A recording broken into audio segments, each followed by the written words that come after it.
ठीक है, excluding the position, given position मतलब उसके अलावा अपन को काउंट करना है, तो ठीक है, कोई बात नहीं, हो गया। अपन इसको ऐसे कर देते हैं ना, we are given that CH3 और CH पॉजिटिव चार्ज है। अगर इस पे पॉजिटिव चार्ज है, इस पे CH डबल बॉन्ड CH है, और विल राइट दैट इससे C अटैच्ड और डबल बॉन्ड CH2 है, इससे अपन डिलोक्लाइज ऐसे कर सकते हैं। ठीक है, इसमें डबल बॉन्ड प्रेजेंट है ऐसे, तो अपन क्या कहेंगे ना, इसको यहाँ शिफ्ट कर लेते हैं, इसको यहाँ शिफ्ट कर लेते हैं। ये और ये तो कॉन्जुगेशन में नहीं है, ये और ये कॉन्जुगेशन में है, बट प्रॉब्लम ये है कि ये क्रॉस कॉन्जुगेशन है, या तो ऐसे कर सकते हो आप या ऐसे कर सकते हो आप।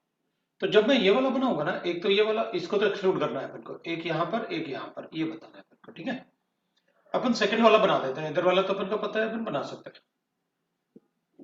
Double bond CH positive charge on this ना, तो इधर डबल बॉन्ड है और इधर ना, इधर ऐसे आया, इधर डबल बॉन्ड लेके आए अपन, तो इस पे उस पे वाला पॉजिटिव चार्ज बनाना था अपन को, तो CH2 पॉजिटिव चार्ज मैंने ना सेकंड वाला बना लिया। अब पता क्या है, ये positive charge in double bond के साथ कॉन्जुगेशन में नहीं है। अपन ने कहा था पॉजिटिव चार्ज डबल बॉन्ड के साथ कॉन्जुगेशन में तब होगा जब दो एटम पॉजिटिव चार्ज को जो होल्ड करेंगे, डबल बॉन्ड को होल्ड करेंगे, उनसे वेरी फर्स्ट एटम पे पॉजिटिव चार्ज हो, वेरी फर्स्ट एटम पे पॉजिटिव चार्ज नहीं है, सर तो मेरा there can not doubt be ये है डिलोक्लाइज। कि समझा जो ना? बेंजीन का जो डबल बॉन्ड है और जो बाहर डबल बॉन्ड है, उन दोनों के बीच में कॉन्जुगेशन अगर होगा तो फिर आ जाएगा डबल बॉन्ड, वो क्यों नहीं होता अबे इन दोनों के बीच में कैसे कॉन्जुगेशन हो सकता है? है? नहीं नहीं सर, सेकंड स्ट्रक्चर में। ये वाला? जी सर। हाँ, तो अब एक बात बता, वो कह रहा है true resonance of positive charge, मतलब पॉजिटिव चार्ज को डिलोक्लाइज होना ही चाहिए। ये लो, now this is a mesomeric, it is not a delocalization of that positive charge. Sir पर नेक्स्ट स्ट्रक्चर में तो हो जाएगा ना जब वो डबल बॉन्ड बाहर आएगा बेंजीन कैसे में। कैसे ट्रू रेजोनेंस चाहिए उसको, मीजोमेरिक नहीं चाहिए। अभी मीजोमेरिक करेगा तो तुम एक्स्ट्रा पॉजिटिव चार्ज जनरेट करोगे। इधर वाला भी बना दो, एक मिनट रुकना है।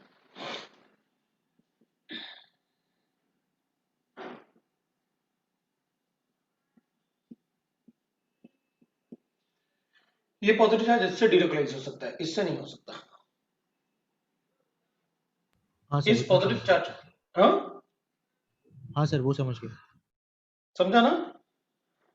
नहीं सर, मैं बोल रहा हूँ जो आपने अभी बताया वो समझा, वो पॉजिटिव चार्ज वाला, बट थर्ड स्ट्रक्चर में क्यों नहीं हो सकता? अच्छा देख देख देख देख देख, तू क्या चाहता है, तू चाहता है कि मैं इसको डिलोकलाइज कर दूं ऐसे। हाँ तो ये कॉन्जुगेशन तो है, मैं भी कह रहा हूं कि ये डबल बॉन्ड इनके साथ कॉन्जुगेशन में है, लेकिन पॉजिटिव चार्ज के साथ नहीं है। सर, पर जब एक एक डीलोकलाइजेशन जब हो जाएगा, जैसे एक बार एक पाई बॉन्ड रुक निकल जा गया। रुक जा रुक जा रुक जा, तू कह रहा है कि ये वाला डिलोकलाइजेशन जब हो जाएगा तो पॉजिटिव चार्ज इधर आ जाएगा। नहीं नहीं, ये वाला लेफ्ट पे जाएगा जब पाई बॉन्ड। ये वाला पाई बॉन्ड जब इधर जाएगा, नहीं, लेफ्ट पे। अच्छा लेकर दिया।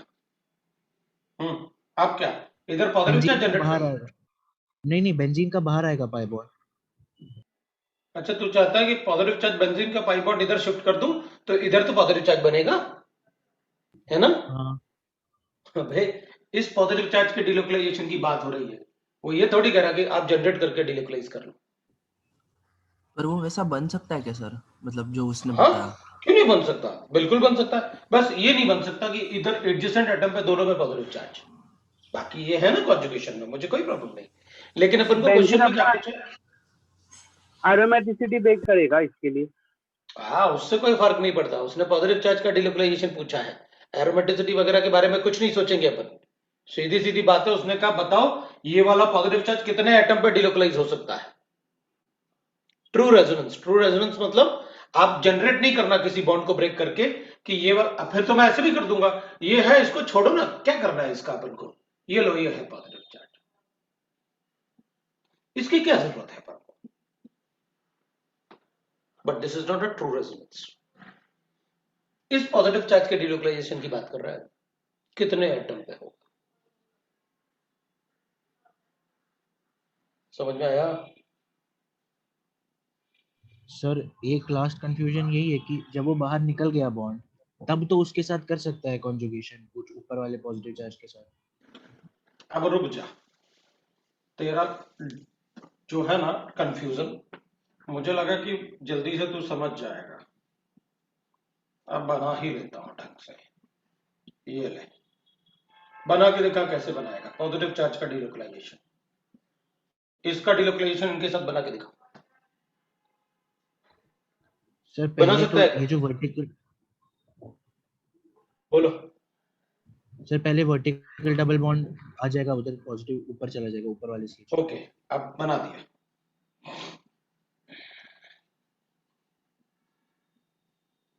ये ले, अब क्या पॉजिटिव चार्ज को रिंग के अंदर ले जा सकता है?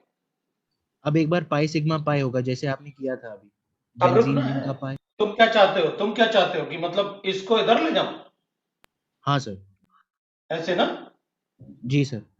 वो कह रहा है कि इस पॉजिटिव चार्ज, ये जो पॉजिटिव चार्ज तुमने, ये वो कह रहा है कि ये वाला जो पॉजिटिव चार्ज है ना, जो कंपाउंड में बना के दिया उसने, उसका डिलोकलाइजेशन बताओ रिंग के अंदर। हाँ सर वही मैं बोल रहा हूँ, उसके बाद वाले स्ट्रक्चर में होगा एक बार, वैसा बोल रहा हूँ। एक मिनट रुक जा, बना देता हूं, मुझे क्या फर्क पड़ेगा। ये ले लो क्या, कौन सा बाद वाला स्ट्रक्चर बताओ, कौन सा बाद वाला स्ट्रक्चर? सर हाँ अब मैं बोल रहा हूँ कि पाई सिग्मा और जो पॉजिटिव चार्ज ऊपर है उसके बीच में क्यों नहीं, वो क्यों नहीं काउंट कर? मतलब इधर से ऐसे ले जाऊंगा? जी सर। हाँ, तो फिर ट्रू रेजोनेंस नहीं रहा ना, ये क्यों जनरेट किया आपने? फिर वो ट्रू रेजोनेंस नहीं रहा ना, उसने कहा ना ट्रू रेजोनेंस होना चाहिए।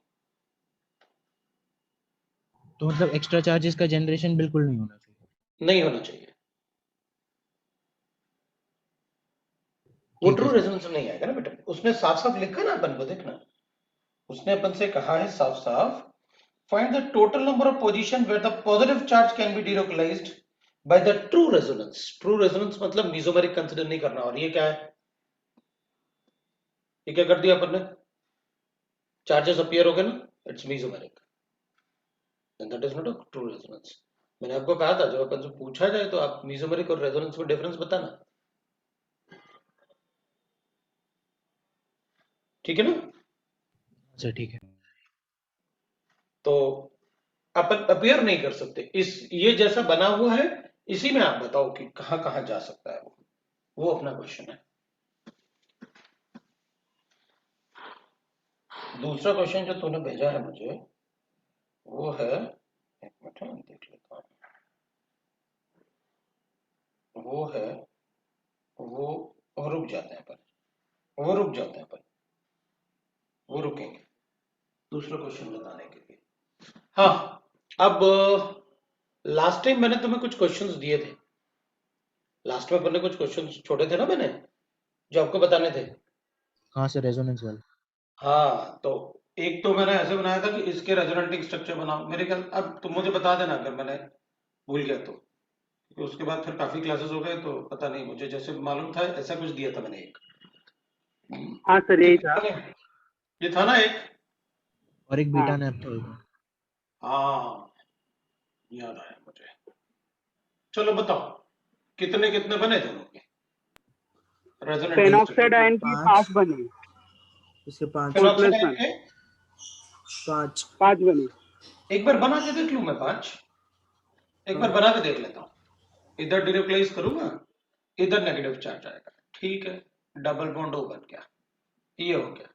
अब इसको डिलोकलाइज करूंगा तो अपन यहां बनाओगे आप, ठीक है भाई, बना, अब मैं जल्दी से बना देता हूं फटाफट है। एक आप यहां बनाओगे, है ना, एक आपने यहां बनाया, और एक आपने यहां भी बनाया है नेगेटिव चार्ज, एक आपने ये बनाया, तो मेरे ख्याल से ये बोल रहे होंगे आप कि एक ये बन गया, ऐसे वापस ये डिलोकलाइज होके इधर फिर नेगेटिव चार्ज आया। तो 1 2 3 4 5, मेरे पास ये 5 बन गया। अब ये बताओ 1 और 5 सेम नहीं होंगे? नहीं, सर 5 दोनों वाला अलग सर रेजोनेंस हाइब्रिड रहेगा ना। नहीं, रेजोनेंस हाइब्रिड तो ये है, 5 वाला क्यों रहेगा रेजोनेंस हाइब्रिड? सर दोनों अलग अलग हाँ तो रहेंगे। अलग अलग। दोनों अलग 5 अलग और है। पोजीशन अलग अलग है ना पाई बॉन्ड के सर। अच्छा, पोजीशन ऑफ पाई बॉन्ड अलग अलग है, मतलब इसकी पोजीशन और इसकी पोजीशन, डबल बॉन्ड की पोजीशन वो अलग अलग है, इसलिए अपन अलग बना रहे हैं ना। हाँ सर। ठीक है, मतलब अपन सीधा सीधा बोल सकते हैं कि यार अगर आप इनको बोल सकते हो कि अलग अलग रेजोनेटिंग स्ट्रक्चर है, तो मैं उनको क्यों नहीं बोलूंगा, है ना भाई। इनको भी तो अपन रेजोनेटिंग स्ट्रक्चर बोलते हैं बेंजीन के, तो ऑब्वियसली बात है मैं 1 और 5 को सेम नहीं बोल सकता, वो अलग है। ठीक है, ये तो आंसर करेक्ट है अपना 5। उसका बताओ। सर इसमें रेजोनेंट हार्टबीट कैलकुलेट करेगी, इसमें काउंट करेगी क्या उसको, ना ना रेजोनेंट ना हार्टबीट ना, को? अपन ने रेजोनेटिंग स्ट्रक्चर पूछे हैं, हाइब्रिड थोड़ी पूछा। अब बताओ इसके कितने बने। इसके 8 बने। सर 9 बने। इसके 9 बने या तो 8 8 बने। बने? 8 बने। 8 बनने चाहिए। 8 बने या 9 बने? अरे यार फिर तो क्या करो, बनाना पड़ेगा क्या? अब कोई सबके 8 बने या किसी के 9 भी बन गए?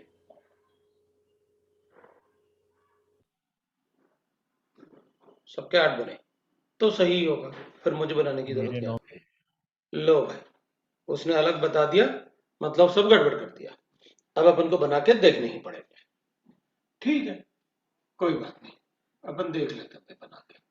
इसको डिलोकलाइज करूंगा तो इस पे आएगा। ठीक है, कोई बात नहीं। अब ना अपन ऐसे बना लेते हैं, ऑल्टरनेट एटम पे नेगेटिव चार्ज डिलोकलाइज होगा। एक इधर होगा, एक इधर होगा, एक इधर होगा, एक इधर होगा। तो अपन ना ये वाले तो बना ही देते हैं, मतलब ये फोर्थ वाला बना देते हैं नेगेटिव चार्ज। इधर आ जाएगा, इधर आ जाएगा, इधर आ जाएगा, ऐसे आ जाएगा, है ना। ये डबल बॉन्ड हो जाएगा और इधर डबल बॉन्ड नेगेटिव चार्ज बनाया था तो इधर आ जाएगा, ये आ जाएगा। 4 हो गए भाई। अब क्या, अब अपन कहेंगे जब नेगेटिव चार्ज, पहले बना ही लेता हूँ यार थोड़ा तब, मतलब क्योंकि फिर अपन को एक बार सीख लिया ना, तो फिर कभी फिर अपन को प्रॉब्लम नहीं जाएगा। तो एक बार बना ही दो आप सारे, ताकि फिर, क्योंकि 8 बन गए 9 बन रहे, पता नहीं, देख लेता हूँ मैं एक बार। इधर नेगेटिव चार्ज बनाया मैंने है डिलोकलाइज करके, इधर डबल बॉन्ड लाके, ताकि फिर तुम लोग भी गड़बड़ नहीं करोगे ना। तो मैं एक बार बना ही देता हूँ। इधर आ गया, इधर आ गया और इधर अपने पास ऐसे आ गया, क्योंकि अपन को इंटीजर टाइप जो मेंस वाले हैं ना, इंटीजर टाइप, उनमें अपन से रेजोनेटिंग स्ट्रक्चर का एक आध तो पूछ ही डालेंगे 100%, क्योंकि वो थोड़ा इजी भी होगा और सभी बच्चे कर सकते हैं। और इस बार तो चांसेस ज्यादा ही होंगे ये रेजोनेटिंग स्ट्रक्चर पूछे जाने के। तो अपन ऐसे बना देंगे। अब अपन क्या करें, इसको डिलोकलाइज करेंगे तो नेगेटिव चार्ज इधर आ जाएगा, तो अपन कहेंगे नेगेटिव चार्ज इधर आ गया। ठीक है, इधर बनाया मैंने, लो भाई इधर आ गया नेगेटिव चार्ज। ठीक है, एक तो ये बन गया अपने पास। अब अपन कहेंगे एक ये बन गया, इससे मतलब एक अपन ऐसे बना देते हैं भाई, इससे डिलोकलाइज करूंगा तो फिर नेगेटिव चार्ज इधर आ जाएगा, अपन इसको ऐसे बना देंगे। ठीक है, अब अपन क्या करेंगे, इसमें जो ये बना ना, इधर डबल बॉन्ड बनाना भूल गया मैं, है? इसमें जो बना ना, इससे अपन ये भी बना सकते हैं, है ना।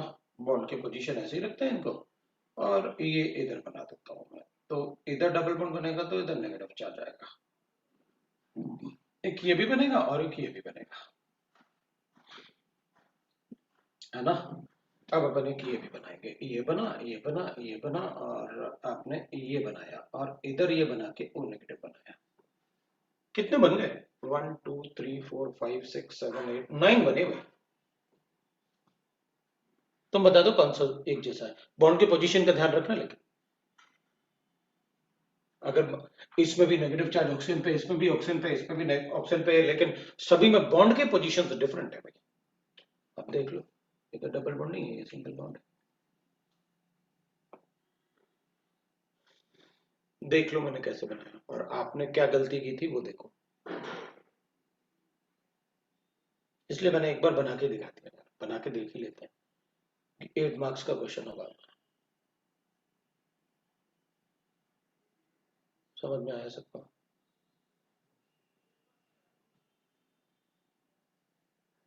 इसको नंबरिंग हटा देता हूं, मैंने सारी बना दिया।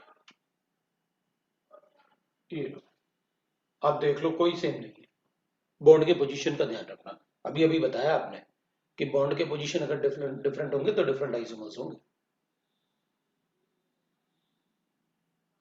इसलिए अपन इनको भी अलग अलग आइसोमर मानेंगे। अगर ऐसे गिवन है ना अपन, एक ऐसे गिवन है और एक ऐसे गिवन है, तो दे will be the different isomers. ये दोनों आपस में डिफरेंट आइसोमर्स होंगे।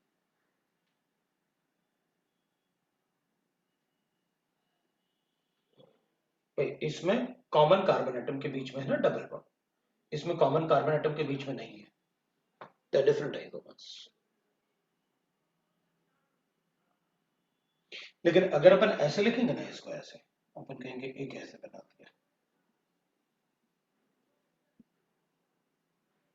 तो अपन कहेंगे ये दोनों सेम है क्योंकि कॉमन कार्बन एटम के बीच में डबल बॉन्ड है। इससे फर्क नहीं पड़ता उस वाले रिंग में बनाया या इस वाले रिंग में बनाया, क्योंकि अपन मॉलिक्यूल को कंपेयर करने के लिए अपन एक बात पहले से सीख के रखा हुआ है अपन ने कि अगर किसी भी मॉलिक्यूल को अपन उसी के प्लेन में कितना भी डिग्री रोटेट कर सकते हैं दोनों में कंपैरिजन करने के लिए कि वो आइडेंटिकल है या डिफरेंट है। घुमा दो उसको 180 डिग्री, यही तो बनेगा, तो दे आर आइडेंटिकल, जो अपन स्टीरियो में तुम लोग थोड़ा थोड़ा सीखे हो। समझ में आया? तो ये था भाई। अब ना दूसरा क्वेश्चन उसने मुझसे पूछा था, जो उसने भेजा था मुझे, वो दूसरा क्वेश्चन था। चलो अब ये देख रहे हैं तो इसको भी बता ही देता हूँ फिर। तो इसमें अपन क्या करेंगे, उसने मुझसे कहा था कि देखो सर ये कंपाउंड है मेरे पास, ठीक है, ये कंपाउंड है मेरे पास। हक्कल्स रूल एक ही रिंग के लिए एप्लीकेबल है, एक ही साइक्लिक रिंग, वो बड़ा हो छोटा हो प्लेनर बनाना पड़ेगा आपको बस। तो अपन हक्कल रूल इसमें एप्लीकेबल मान लेते हैं भाई, इसमें एप्लीकेबल है, ये वाला एरोमेटिक रिंग है इसलिए पूरा मॉलिक्यूल एरोमेटिक है।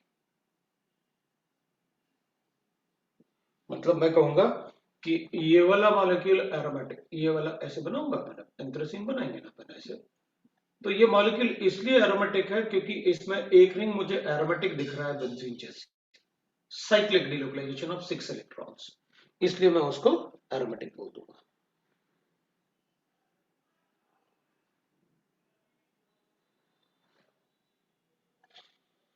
बट अपन इसमें अब क्या कहेंगे कि ये जो बॉन्ड होते हैं ना, जैसे अपन ने इसको भी कहा था एरोमेटिक, ये भी एरोमेटिक होगा,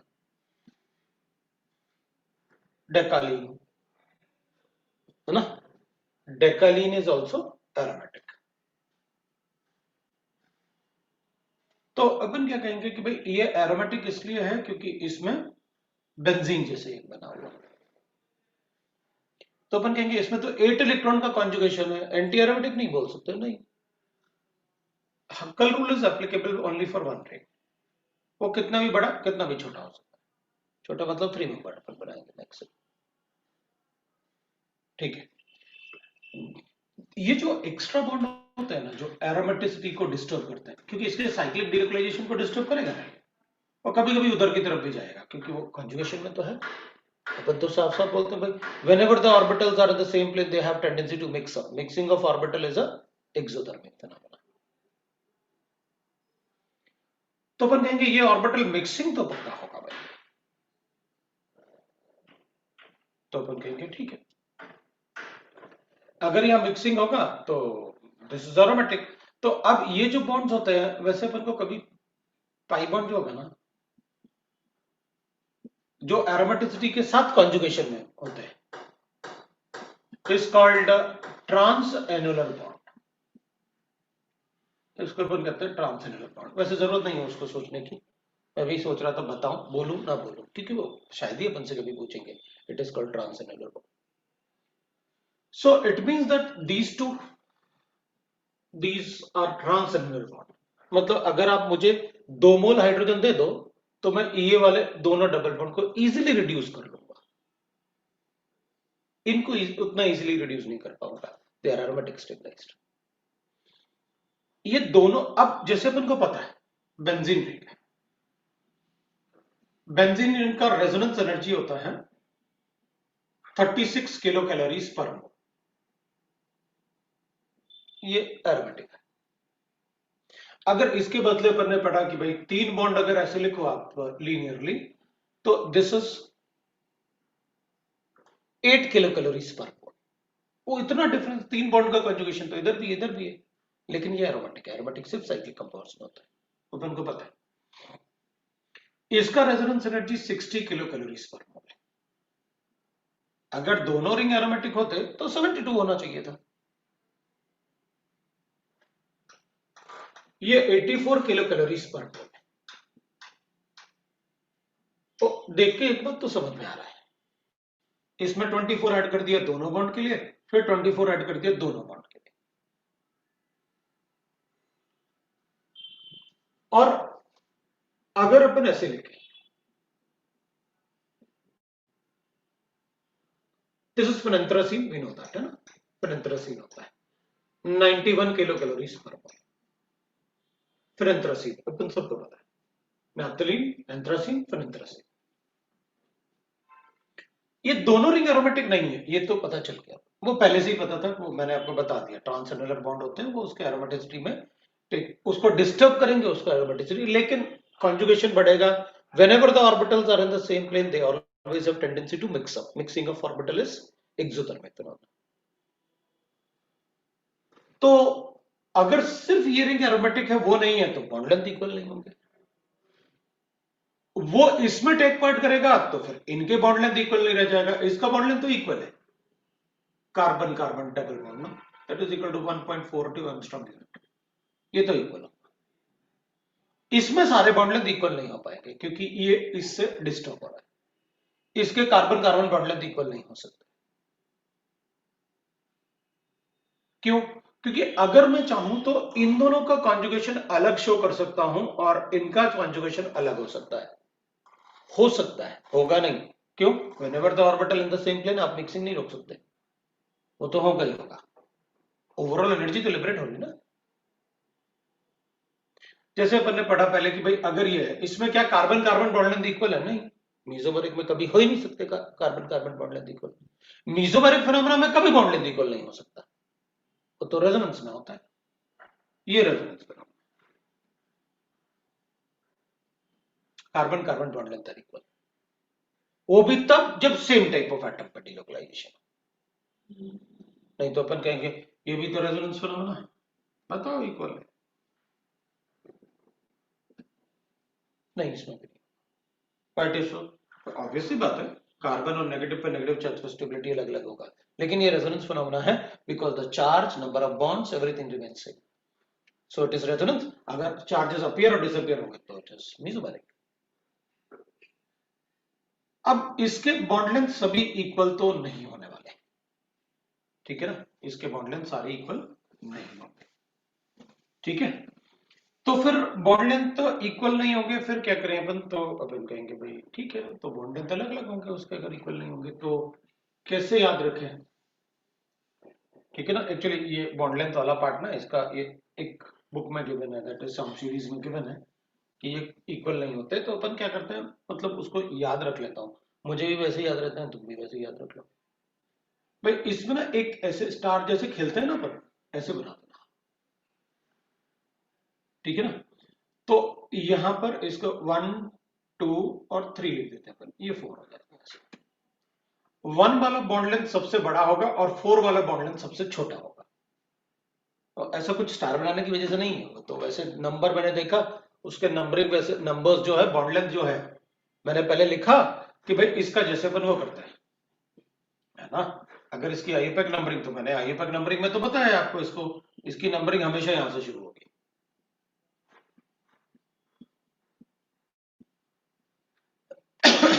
तो मैंने बॉन्ड लेंथ लिखे, 1 2 को लिखा, 2 3 को लिखा, क्योंकि 1 2 7 8 5 6 और 3 4 सेम है, सिमेट्रिक है ना मॉलिक्यूल। मैं ये बॉन्ड इधर भी कंसीडर कर सकता हूं, उधर भी कर सकता हूं। उधर कंसीडर करोगे तो वो एरोमेटिक है, ये नहीं है। इधर कंसीडर करोगे तो ये एरोमेटिक है, वो नहीं है। फिर 1 9 9 8 10 5 10 4 they have equal bond length. तो मैंने क्या किया, 1 9 को लिखा, 1 2 को लिखा, 2 3 को लिखा और 9 10 को लिखा। तीनों का बॉन्ड लेंथ दिखा कार्बन का, और उनको अरेंज कर दिया डिक्रीजिंग ऑर्डर में, तो वो ऐसे बन गया था एक स्टार जैसे। तो मुझे लगा ये तो बड़ा अच्छा है, फिर ये तो याद भी इजीली हो जाएगा, तो मैंने वैसे उसको बना के बता दिया। तो अपन कहेंगे 19 सबसे बड़ा होगा, उसके बाद 23 होता है, उसके बाद 910 होता है, और उसके बाद 12 जो होता है वो सबसे छोटा होता है। ऐसे याद रख लेते हैं। तो बॉन्ड लेंथ ऐसे होता है, तो मैं एग्जैक्ट न्यूमेरिकल वैल्यूज से मैंने बता दिया। उसके exact numerical value some series में गिवन है, वो 3000 प्रॉब्लम्स ऑफ ऑर्गेनिक केमिस्ट्री। तो उससे मैंने लिख के और उसको देख लिया भाई क्या करना है, तो तुम बता देंगे। तो ये अपना, अब इसमें भी इक्वल नहीं होगा भाई, इसमें भी बॉन्ड लेंथ जो होंगे, इसके बॉन्ड लेंथ में इक्वल नहीं बता सकता, क्योंकि ये भी डिस्टर्ब हो रहा है। मैक्सिमम पूछेंगे तो उसी को पूछेंगे, ज्यादा नहीं पूछेंगे, पर इतना बड़ा क्लास में थोड़ी है, और 12th क्लास में ज्यादा नहीं पूछ सकते ना। ठीक है, तो अपन ऐसे बता सकते हैं, हो गया अपना काम। ये तुम्हारा सेकंड क्वेश्चन था। अब किसी को डाउट है तो वो भी पूछ ले।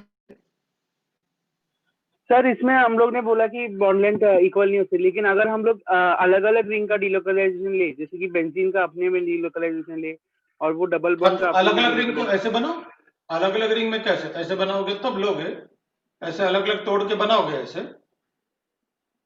हाँ, उस कंपाउंड में अलग अलग कंसिडर नहीं कर सकते। अलग अलग कैसे करेगा कंसिडर? ऑर्बिटल तो जो पाई ऑर्बिटल है वो तो इधर इधर एक ही रहेगा ना, वो या तो इधर जा सकता है या फिर इधर जा सकता है।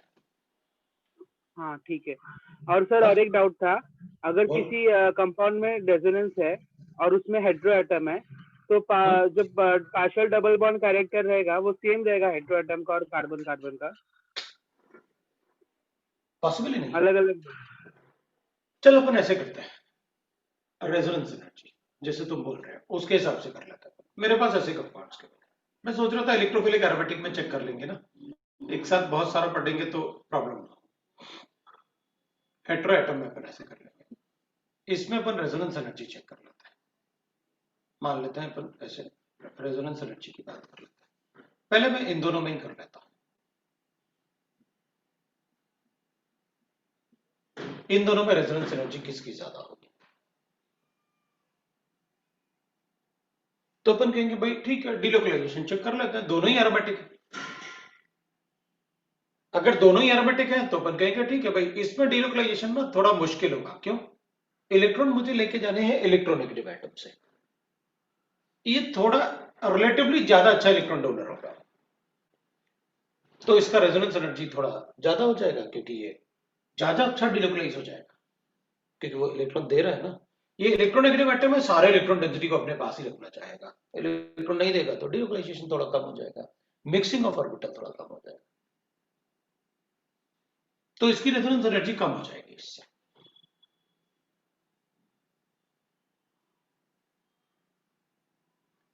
समझ में आया? हाँ सर। ये हेटेरोएटम, तो हेटेरोएटम ऑर्गेनिक केमिस्ट्री में यही तो है, आपने एक छोटा सा, आप कोई भी एटम चेंज करोगे, मैं अपने प्रॉपर्टीज को उसके हिसाब से बोलना शुरू कर दूंगा।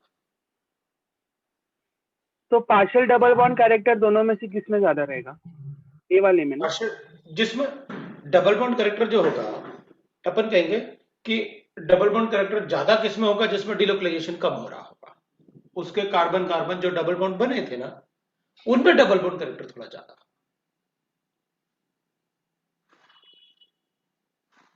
क्योंकि जैसे बने हुए हैं अगर वैसे ही उनको रहना है, क्योंकि अगर कॉन्जुगेशन ज्यादा होगा तो ये पार्शियल डबल बॉन्ड में कन्वर्ट होगा डबल बॉन्ड से, तो पहले इलेक्ट्रॉन मिले तो उसको, तब तो वो डबल पार्शियल डबल बॉन्ड बनाएगा डबल बॉन्ड से।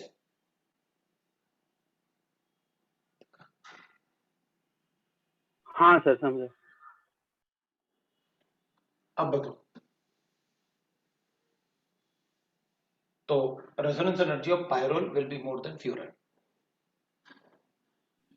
सर हमने क्या रीजन से ये बोला कि वो मीजोमेरिक में सेम नहीं होगा, रेजोनेंस में सेम होगा? आपने कोई बताया था ना वो, क्या? वो डबल बॉन्ड वाला जो आपने बताया ना कि बॉन्ड लेंथ सेम होगा रेजोनेंस में बट मीजोमेरिक में नहीं होगा, वो क्या बताया था, मतलब रीजन क्या था? इसमें अगर मीजोमेरिक शो करेंगे ना अपन, तो मुझे ऐसे बनाना पड़ेगा,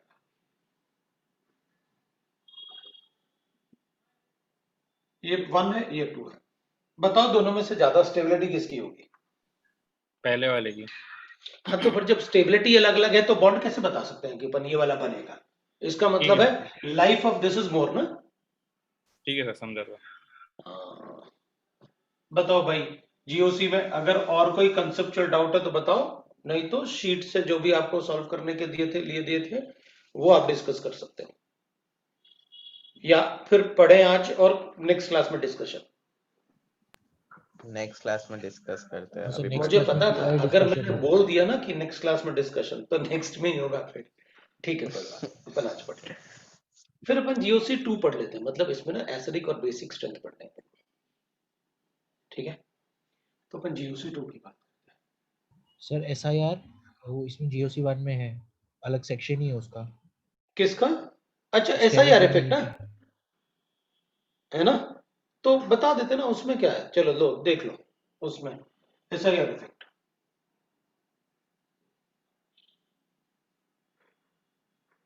स्टेरिक इनहिबिशन रेजोनेंस इफेक्ट। ठीक है भाई, ये लो हो गया एसआईआर इफेक्ट। हमें क्या फर्क पड़ता है, देख भाई ये कंपाउंड, ये डबल बॉन्ड है। अगर कोई ऐसे छोटे मोटे टॉपिक कोई छूटे ना, या कोई नया वर्ड मिले ना, अब बोल दिया करो तो तुरंत ही बता दूंगा बस। ये इसमें कॉन्जुगेशन में होगा, व्हाइट इज सो, ये भी sp2, ये भी sp2, ये भी sp2, ये भी sp2, सारे सिग्मा बॉन्ड एक ही प्लेन में होंगे, तो pi bond they will be perpendicular like this, so they are in the same plane, they will show mixing. ठीक है, अब अगर मान लेना ऐसे कर देता हूं,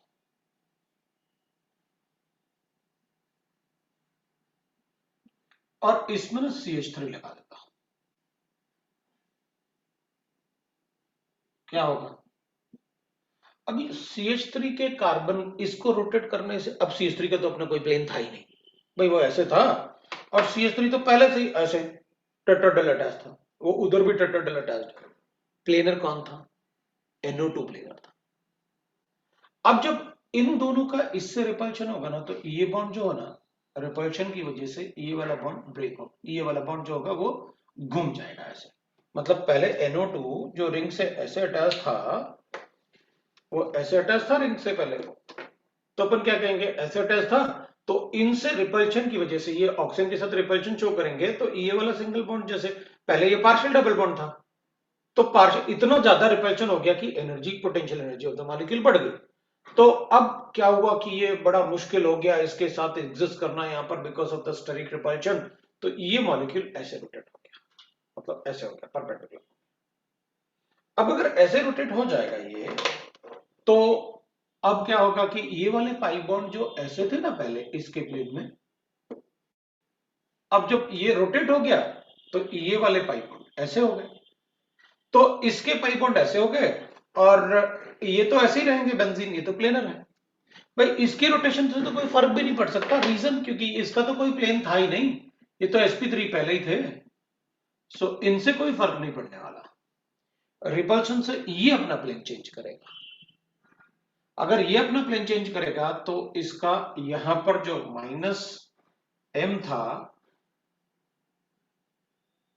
CH3 इसमें भी रख लेता है, तो इसमें इसका सिर्फ माइनस ही इफेक्ट होगा NO2 का। This is SIR effect, mainly SIR effect benzene ring में ऑर्थो पोजीशन पे होता है, तो ये SIR इफेक्ट है। अब SIR इफेक्ट से क्या होता है कि जो ग्रुप रिंग में प्लेनर होते हैं ना, रिंग के प्लेन में होंगे और उनमें कोई कोई कॉन्जुगेशन हो रहा होगा, वो कॉन्जुगेशन खत्म हो जाएगा। जैसे अपन कहेंगे, अब एक तो एग्जांपल ये ले लिया मैंने, तो SIR इफेक्ट से क्या होगा कि अपन कहेंगे, अपन से पूछेंगे बताओ कार्बन नाइट्रोजन बॉन्ड लेंथ दोनों में बड़ा कौन सा होगा?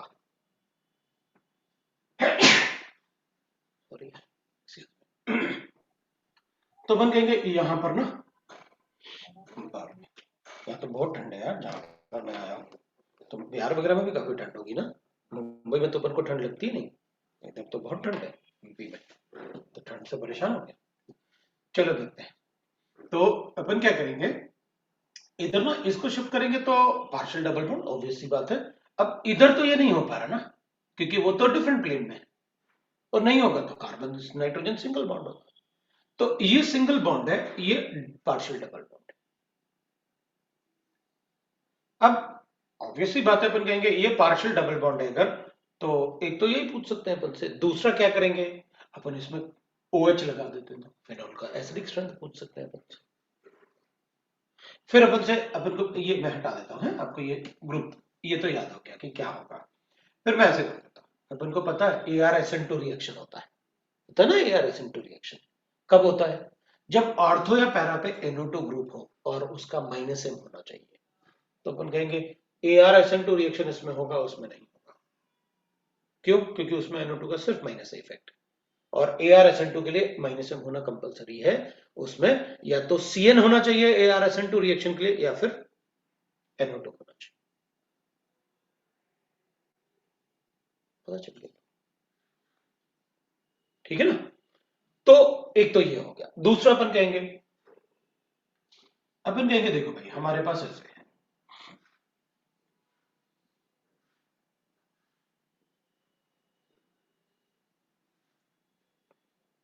अब इधर अपन ने CH3 लगा दिया, तो जो रिंग के प्लेन में था यहां पर अच्छा खासा कॉन्जुगेशन तो हो सकता था, ये कॉन्जुगेशन हो सकता था, यहां पर CH3 लगा दो, कॉन्जुगेशन खत्म हो गया। क्यों, ऐसा ही है स्टेरिक हिंड्रेंस, तो अपन इसी को स्टेरिक हिंड्रेंस बोलते हैं। अब उन्होंने यहाँ पर SIR इफेक्ट बोल दिया, अपन उसको मतलब स्टेरिक हिंड्रेंस या वंडर वॉल रिपल्शन ये सब अपन पढ़ेंगे बाद में। फिर कार्बोक्सिलिक एसिड में इसका कॉन्जुगेशन खत्म कर दिया उसने, इसके आने से ये परपेंडिकुलर हो गया रिंग से, पहले उसी प्लेन में था क्योंकि ये भी sp2 था, ये भी sp2 था। फिर अपन कहेंगे भाई ये ऐसे बता दिया, मान लो NH2 था, इधर भी CH3 इधर भी CH3। अब ऑब्वियसली बात है भाई कॉन्जुगेशन में तो आ ही जाएगा ये, क्योंकि कॉन्जुगेशन में कोई प्रॉब्लम नहीं होगा ये, क्योंकि हाइड्रोजन का SIR इफेक्ट नहीं होता, हाइड्रोजन का SIR इफेक्ट नहीं होता, बहुत छोटा होता है हाइड्रोजन। तो अपन क्या करेंगे, अपन कहेंगे अच्छा मान लो ऐसे है, तो आप तो कहेंगे अपन SIR इफेक्ट होगा। अगेन द सेम थिंग, क्या करेंगे, जो बेंजीन से अटैच्ड है वो तो पहले से ही sp3, उनको कितना भी घुमाओ, फुटबॉल को अपन कितना भी घुमाए, फुटबॉल का कोई प्लेन थोड़ी बन जाएगा। तो ये तो sp3 है, इसलिए इनका तो कोई प्लेन चेंज होने वाला नहीं है, तो sp2 से अटैच्ड। क्या होगा, कार्बन नाइट्रोजन घूम जाएगा। तो ये जो था ना, पहले क्या था, जब ये हाइड्रोजन था ना, तो हाइड्रोजन का SIR इफेक्ट तो होता नहीं है, तो इसका लोन पेयर ना ऐसे था, sp3 है ना वो भी, तो वो लोन पेयर इनके प्लेन में आ जा रहा था। क्यों आ जा रहा था, क्योंकि कॉन्जुगेशन की वजह से वो डिलोकलाइज हो जा रहा था। लेकिन अब हो क्यों रहा था, अगर ये इधर है तो ये वाला इधर को होगा, वो वाला उधर को होगा। sp3 हाइब्रिडाइज्ड है ना नाइट्रोजन एटम, और जब कॉन्जुगेशन में होगा तो अपन कहेंगे sp2 हो गया, क्योंकि लोन पेयर अब अपन सिग्मा बॉन्ड जैसे काउंट नहीं कर सकते। तो ये लोन पेयर यहां डिलोकलाइज हो जाएगा। अब इनका तो होता नहीं है SIR effect, can't show SIR। लेकिन अगर अपन ऐसे बना रहे, मैंने सोचा उसको सेपरेट ही बनाते हैं ताकि अपन को थोड़ा और भी अच्छा रहेगा। अपन CH3 बना लेते हैं, ये CH3 बना लेते हैं।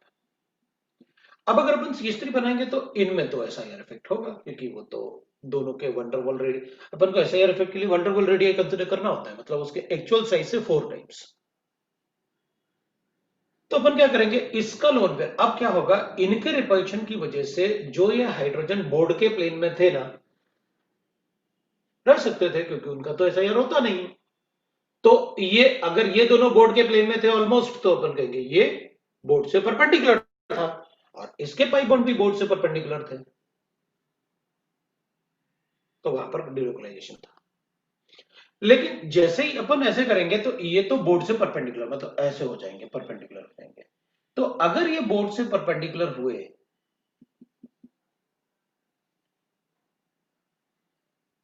तो फिर लोन पेयर जो ऐसा था, अगर ये अंदर की तरफ गया, ये बाहर की तरफ, ताकि ये वाले ग्रुप और ये दोनों ग्रुप क्या हो जाए, आपस में परपेंडिकुलर हो जाए, ताकि उनमें रिपल्शन थोड़ा कम हो जाए।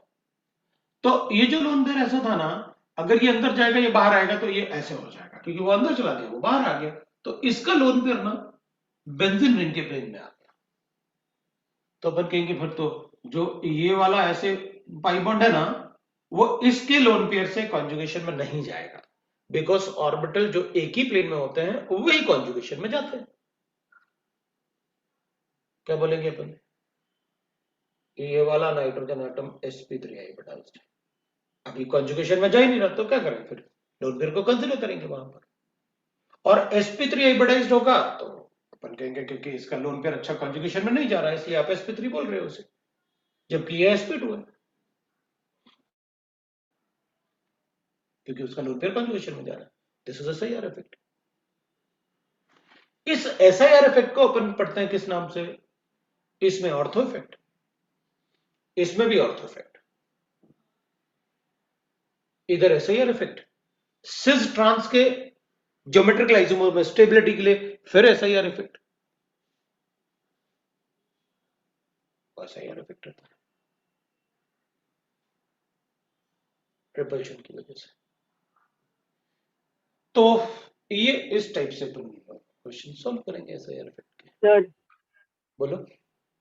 सर अगर किसी बॉन्ड में पार्शियल डबल बॉन्ड कैरेक्टर है तो उसको रोटेट किया जा सकता है?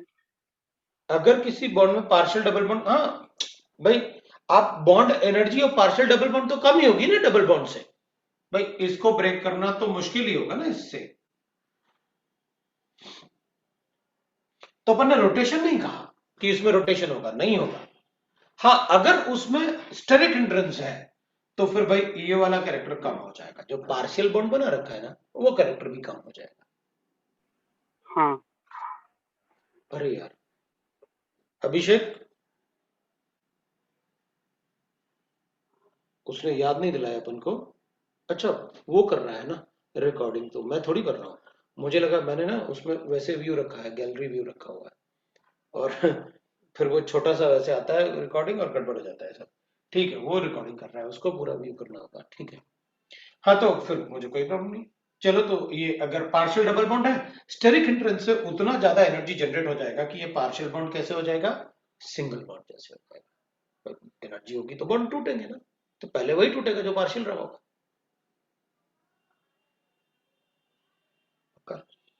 हाँ सर। ठीक है भाई, अब बताओ।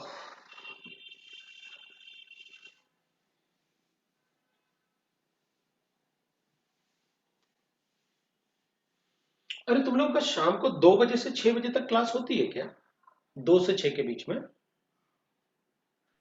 नहीं सर। नहीं सर। नहीं होता कभी ना? कभी बीच में हो जाता है, बस कभी कभी। अच्छा तो मैं फिर मतलब ऐसे ना जैसे पी फेज में अब सरफेस पढ़ाऊंगा, ये काइनेटिक्स तो उनका खत्म हो गया, तो उस बैच में अच्छा सरफेस पढ़ाऊंगा तो तुम लोग सरफेस पढ़ लेना उनके साथ, ठीक है सर। है ना? चलेगा मतलब सर। उस पार्ट पे ज्यादा ध्यान देना जो तुम्हें मतलब लगे कि यार ये ज्यादा मतलब वैसे है, डाउटफुल। क्योंकि हाँ और उनको स्कूल के हिसाब से भी पढ़ाना होता है क्योंकि 12th वाले बच्चे हैं, हाँ तो तुम लोग आराम से मतलब ईयरफोन लगा के देखते रहना कि सर जब कोई काम की चीज बताएंगे तो देख लेंगे, क्योंकि उनको थोड़ा एलाबरेट करना होगा, है ना? तो और अपना काम करते रहना, सॉल्व करते रहना अपना क्वेश्चन। सर आज से रहेगा। हाँ आज तो वो डाउट डिस्कशन करेंगे एरोमेटिक कंपाउंड का, तो जैसे ही होगा तो मैं आपको बताऊंगा, लिंक भेज दूंगा, मैं पहले बता दूंगा लेकिन तुम्हें कि वो पढ़ेंगे। हाँ ठीक सर। है सर। 11th और 12th का रिवीजन उनका होगा ना, तो तुम लोग रिवीजन में रहोगे क्योंकि सारा रिवीजन न्यूमेरिकल्स के थ्रू होगा, इवन ओसी का भी रिवीजन होगा तो भी तुम रहना उसमें, रिवीजन में तो सारा ही रहना, फिजिकल भी, ऑर्गेनिक और अनऑर्गेनिक भी, ठीक है ना? बाकी अपने, क्योंकि मैं तो चाहता ही हूं ना तुम बोलो कि भाई हमारे ये डाउट्स हैं आप तो बताओ, इसलिए मैं क्लियरली बात करता हूं कि क्या करना है अपन। चलो दूसरा देखते हैं अपन। अब जीओसी सर को आप और लिंक कोई, भेज दीजिए। अब डाइपोल मोमेंट था ना, मैं डाइपोल मोमेंट बता देता। अब देख डाइपोल मोमेंट सीधी सीधी बात है भाई, सर हमको वैसे मेजर ऑफ पढ़ा भी डिग्री ऑफ चुके पोलैरिटी केमिकल होता है। बॉन्डिंग। कोई डाउट है? नहीं मैं बोला था हमको वैसे पढ़ा भी चुके केमिकल बॉन्डिंग में। हाँ सर फिर पढ़ा दिए। सीधी सीधी बात है, measure of degree of polarity सीधी सीधी बात है, ये होता है भाई डाइपोल। हमें तो पोलैरिटी बता दो।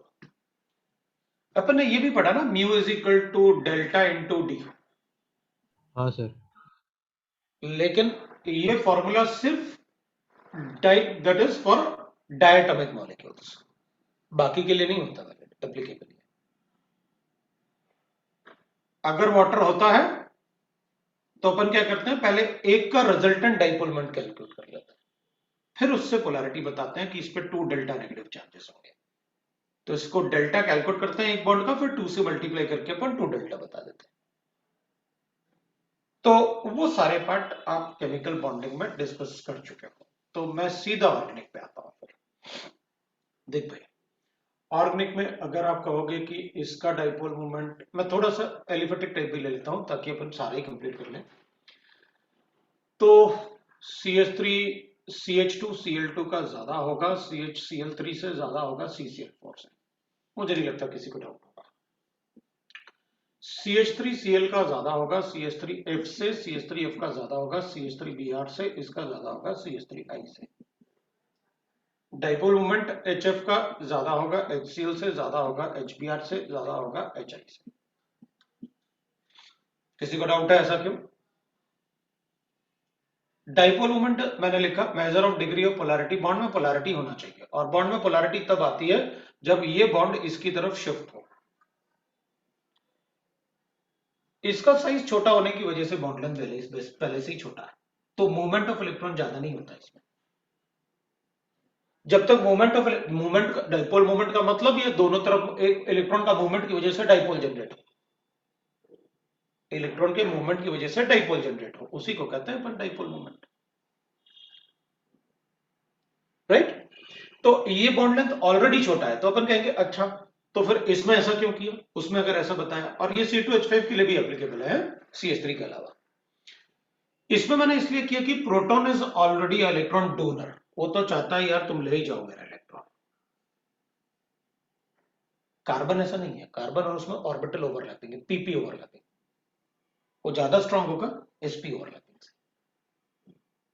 वो ज्यादा इफेक्टिव ओवरलैपिंग होगा।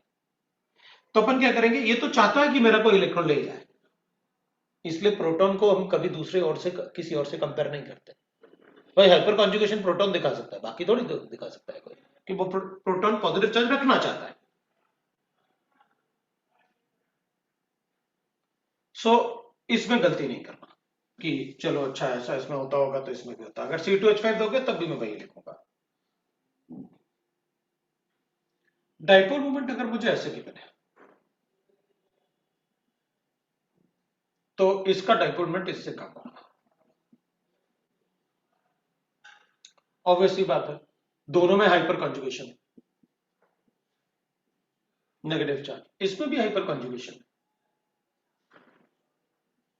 इस नेगेटिव चार्ज की स्टेबिलिटी ज्यादा है, मतलब मूवमेंट ऑफ इलेक्ट्रॉन इसकी तरफ ज्यादा होगा।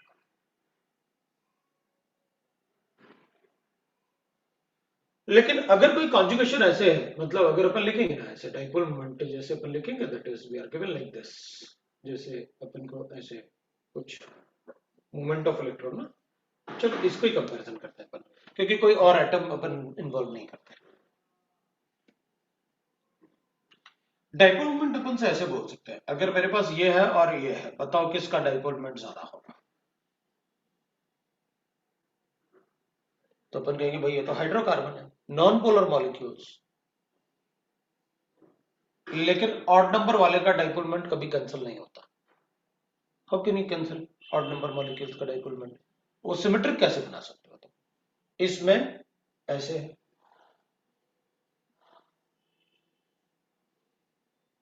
बताओ कैसे कैंसिल करो? इसमें नहीं हो सकता डाइपोल मोमेंट जीरो। भाई इसका स्ट्रक्चर तो ऐसे है ना, इसका स्ट्रक्चर ऐसे है, ये अपन 4 बनाएंगे तो अपन कहेंगे देखो भाई ऐसे होगा, इन दोनों हाइड्रोजन को इन दोनों हाइड्रोजन से कैंसिल कर देंगे, इसका डाइपोल मोमेंट इससे कैंसिल कर दूंगा, इसमें कैसे कैंसिल करोगे?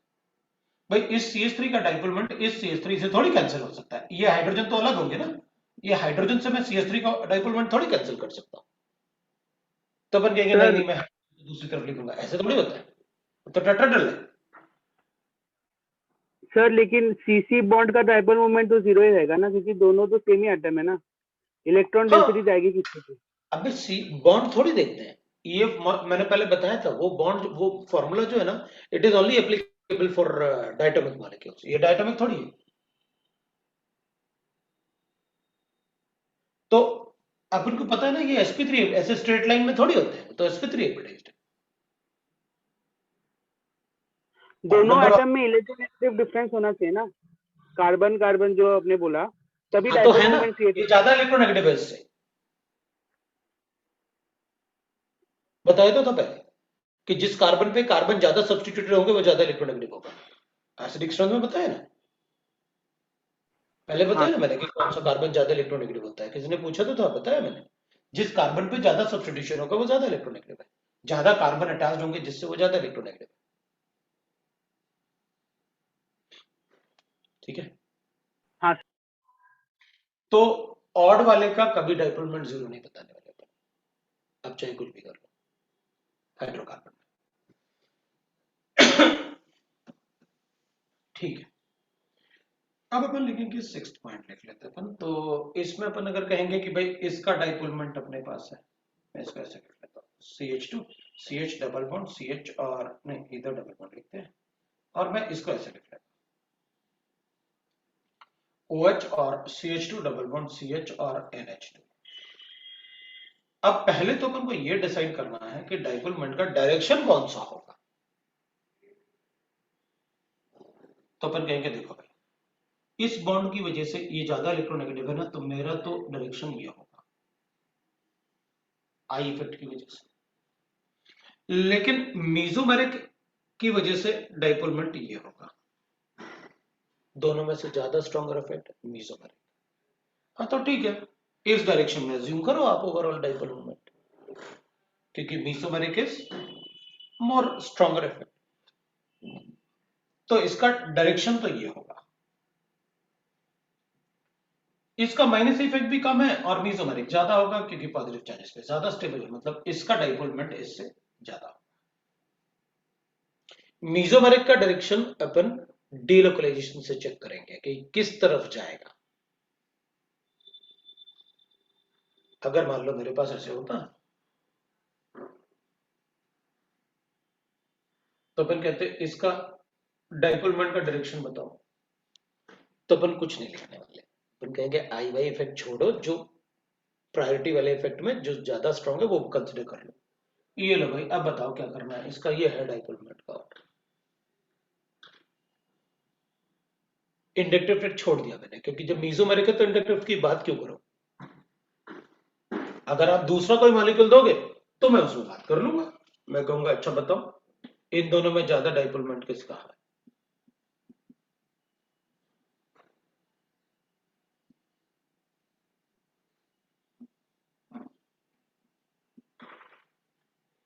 तो मैं कहूंगा देखो भाई इसमें इधर होगा, इसमें इधर होगा, इसमें इधर होगा और इसमें इधर होगा, ये वाले पार्ट को छोड़ दूंगा मैं, ये वाले पार्ट को छोड़ दूंगा मैं इनको कंपेयर करूंगा, इसका डाइपोल मोमेंट ज्यादा होगा इसके कंपैरिजन में, क्योंकि ये भी मीजोमेरिक है ना, तो अपन कहेंगे देखो भाई इसमें सब्सट्रैक्शन कम होगा क्योंकि ये तो काफी कम है डाइपोल मोमेंट इसका, CH3 है ना, हाइपर कॉन्जुगेशन शो करेगा, इससे ज्यादा और क्या कर सकता है, लेकिन ये तो मीजोमेरिक है, इधर को देगा इलेक्ट्रॉन, तो फिर इसमें तो सब्सट्रैक्शन बहुत ज्यादा होगा, तो फिर अपन कहेंगे इसका डाइपोल मोमेंट ज्यादा है इससे। ठीक है, लेकिन सर अब मुझे, हाँ बोलो, सर वो 6th वाला नहीं समझा सर। ये वाला हाँ सर। इसमें क्या समझ में नहीं आया अपन को बताओ। सर इसका पहले पहले वाले का भी मीजोमेरिक लेफ्ट हैंड साइड में जा रहा है ना, और दूसरे वाले का भी मीजोमेरिक उधर ही जा रहा है। भाई तो बना के देख लेता ना, मुझे लगा मीजोमेरिक पढ़ा तो है अपन ने, तो तू बता देगा किसके मतलब कौन ज्यादा इलेक्ट्रॉन देगा। अच्छा हाँ हाँ सर ठीक है, समझा समझा। ठीक है स्ट्रक्चर ना, नहीं बना। नहीं बनाना है, चल ठीक है, अपन वापस चलते हैं, उस पे चलते हैं। मुझे लगा इधर कहीं बता रहा था, कुछ बोल रहा था तो मैं रुक गया था, तो ठीक है कोई बात नहीं, अपन इधर क्या करेंगे ना अपन कहेंगे देखो इसमें सब्सट्रैक्शन कम है, इसमें ज्यादा है, अब इसका तो भाई मैं बड़े आराम से बोल सकता हूं कि ज्यादा होगा इससे, लेकिन अब दोनों में ये और बता दो कि रिजल्टेंट डाइपोल मोमेंट किस डायरेक्शन में होगा, है ना, रिजल्टेंट डाइपोल मोमेंट किस डायरेक्शन में होगा वो बता दे कोई अपन को, राइट। तो अपन कहेंगे ठीक, अरे यार परम तूने सेकंड वाला पूछा था, मैंने हटा दिया उसको, कोई बात नहीं, मैं देखता हूँ, कोई याद होगा तो मैं देखता हूँ, पहले इस पे फोकस करता हूँ। तो अपन कहेंगे भाई इस पे लोन पेयर है, इस पे लोन पेयर है, और अपन इसको डाइपोल मोमेंट इसका ये डायरेक्शन, इसका डायरेक्शन तो अपन को साफ समझ में आ रहा है, ये है। अब भाई इसका डायरेक्शन और बता दो, तो अपन कहेंगे देख भाई इसका भी मीजोमेरिक है, इसका भी मीजोमेरिक है, अपोजिट डायरेक्शन है, हटा दो, माइनस इफेक्ट से चेक कर लो आप। तो एक ऑप्शन ये है, एक ऑप्शन ये है, बताओ कौन सा ऑप्शन ज्यादा इलेक्ट्रोनेगेटिव है।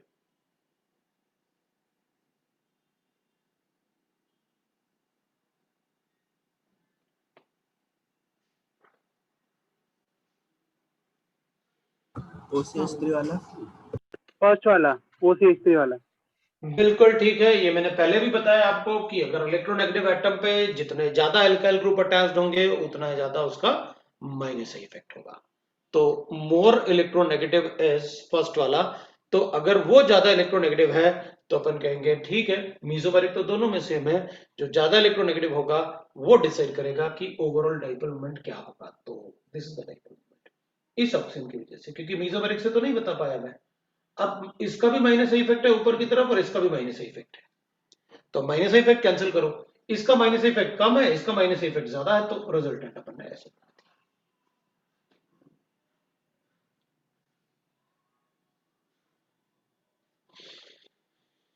ठीक है, तो अब अपन थोड़ा सा और, अब डायरेक्शन पता चल गया अपन को कैसे करना है। अब मैं थोड़े क्वेश्चंस बता देता हूं आपको, पहले उसको सेकंड वाला बता दें पर उनको अपन, एक कार्बन सीएल था, एक कार्बन फ्लोरीन था, पता डाइपोल मोमेंट का मतलब होता है मूवमेंट इन द बॉन्ड,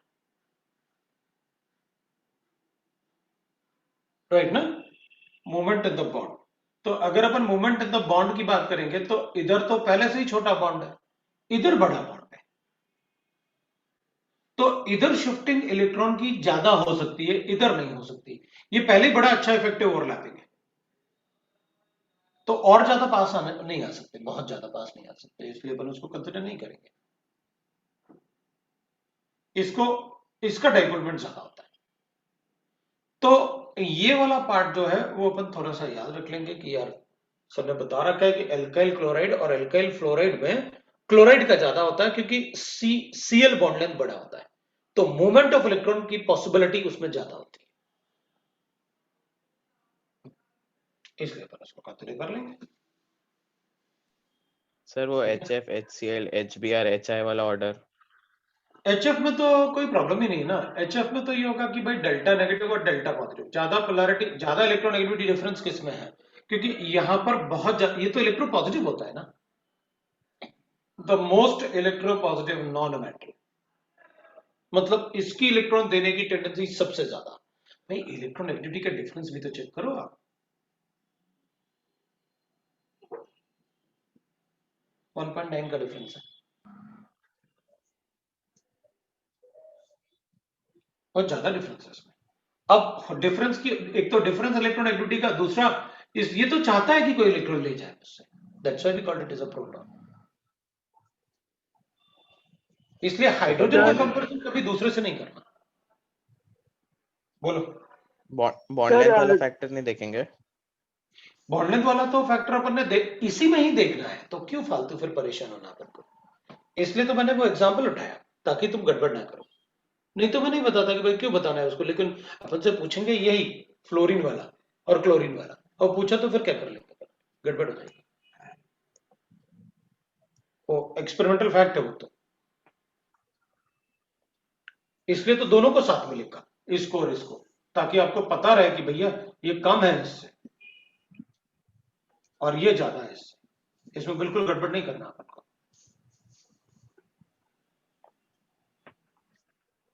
इसके अलावा बाकी सभी जगह अपन इलेक्ट्रोनेगेटिविटी डिफरेंस चेक कर लेते हैं, इसके अलावा बाकी सभी जगह इलेक्ट्रोनेगेटिविटी डिफरेंस चेक कर लेंगे। ठीक है, हाँ सर, आगे रख लेते हैं। सर अगर डायटोमिक मॉलिक्यूल है तो डेल्टा और डी वाले में से किसको ज्यादा प्रेफरेंस देंगे, वो बोल नहीं सकते ना। डेल्टा और डी में से किसको ज्यादा प्रेफरेंस देंगे? मतलब वो mu is equal to delta into D रहता है ना, तो क्योंकि ये HF और HCl में तो बॉन्ड लेंथ का भी आ रहा है फैक्टर और डेल्टा पॉजिटिव चार्ज वो सब का भी factor। Actually delta positive charge का प्रेफरेंस ज्यादा है डी से। अच्छा एक ही तो एक्सेप्शन है, बाकी थोड़ी कोई एक्सेप्शन है। उस एक्सेप्शन को याद कर लेते हैं, खत्म करते हैं, तो वो एक्सपेरिमेंटल फैक्ट है। हाँ ठीक है। क्यों और सर फोर्थ वाला डाउट था इसमें, फोर्थ वाले में आपने हाइपर कॉन्जुगेशन से बताया था, तो उसका रीजन क्या था, मतलब हाइपर कॉन्जुगेशन से कैसे बताया? अबे एक नेगेटिव चार्ज sp हाइब्रिडाइज पे बन रहा था और एक जगह नेगेटिव चार्ज sp2 पे बन रहा था, तो ज्यादा इलेक्ट्रोनेगेटिव कौन सा होगा? sp hybridised. हाँ उसका नेगेटिव चार्ज ज्यादा स्टेबल, हाँ ठीक है समझा। तो उस डायरेक्शन में ज्यादा इजीली मूव कर जाएगा। हाँ ठीक है। अब मैं क्वेश्चंस ले लेता हूं ऐसे। सपोज अपन को बताना है डाइपोल मोमेंट ऐसे,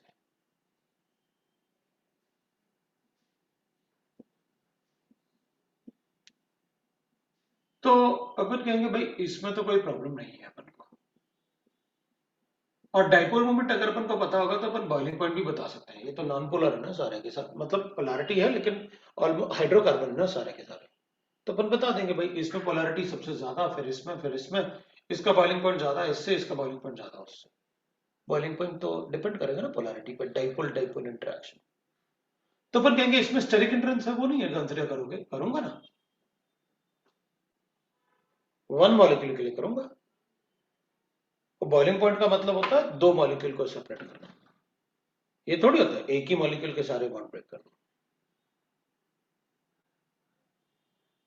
तो उस मॉलिक्यूल के बॉन्ड ब्रेक करने की बात करो तो स्टेरिक SIR इफेक्ट कंसीडर करूंगा। अभी क्यों करूंगा इसमें? बॉइलिंग पॉइंट का मतलब तो होता है दो मॉलिक्यूल को सेपरेट करना। तो इसमें पोलैरिटी मैक्सिमम है, डाइपोल मोमेंट मैक्सिमम होगा। हाँ तो A B C कर देते हैं। फिर अपन कहेंगे अगर मेरे पास ऐसे गिवन है और फिर मुझे डाइपोल मोमेंट की चेक करना है,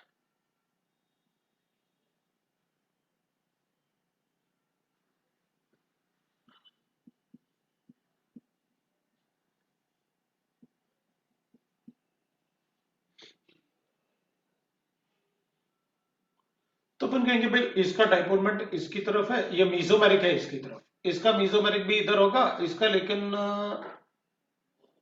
लोन पेयर भी है। तो क्या करें?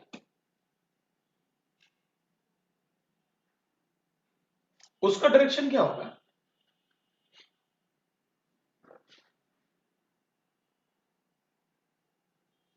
क्लोरीन की तरफ या कार्बन की तरफ? क्लोरीन की तरफ, क्लोरीन की तरफ, उनमें माइनस का इफेक्ट ज्यादा रहता है। क्योंकि क्लोरीन का माइनस का माइनस ज्यादा होगा इफेक्ट, M से। हेलोजेंस का माइनस इफेक्ट ज्यादा होता है। हेलोजेंस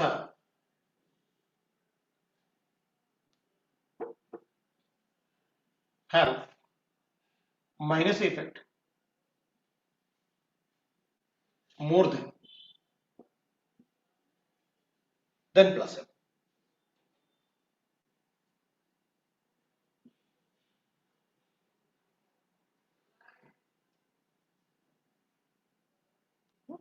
ये हेलोजेंस का कभी प्लस एम ज्यादा नहीं हो सकता माइनस आई से।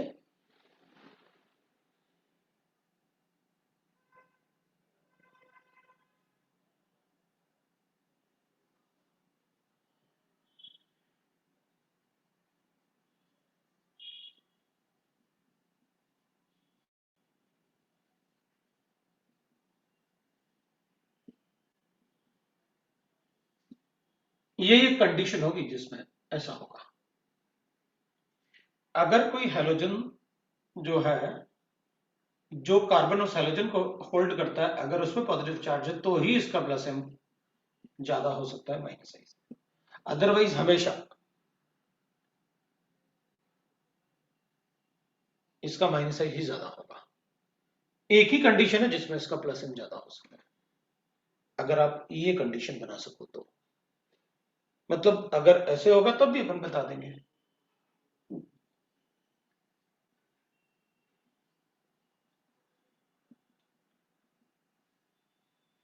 डिलोकलाइज होगा पॉजिटिव चार्ज की वजह से।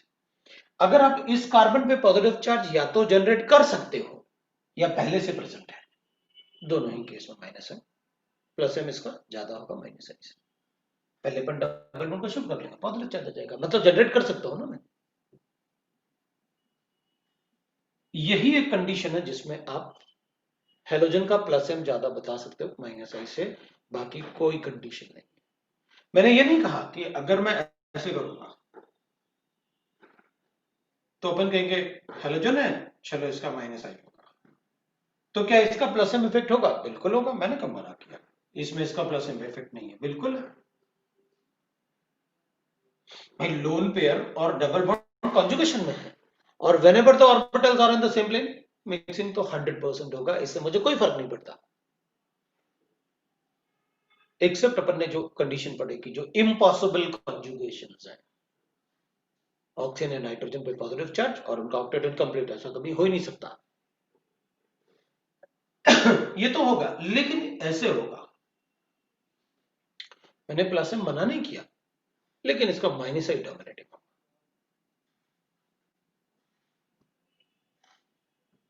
तो ठीक है, ए इज ग्रेटर देन बी, भाई ए में तो एडिशन ही हो रहा है ना, इसमें तो सब्ट्रैक्शन भी हो रहा है, और ये ज्यादा होगा उससे क्योंकि वो माइनस आई है और ये माइनस है, तो इस पार्ट को सर अगर वो प्लस एम हम लोग करते हैं तो फिर हाइड्रोजन पे पॉजिटिव चार्ज आ जाएगा ना, तो फिर वो तो मतलब अनस्टेबल हो जाएगा ना।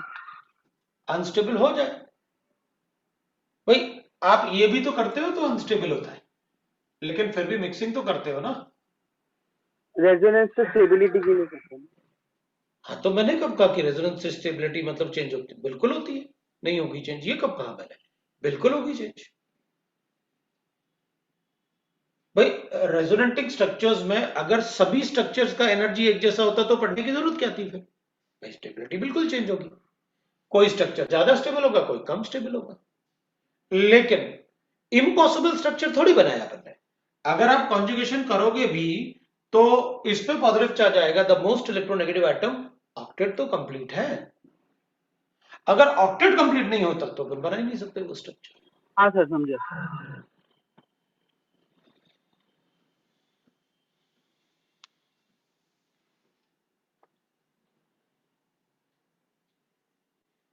अब ऐसे बना लेते हैं।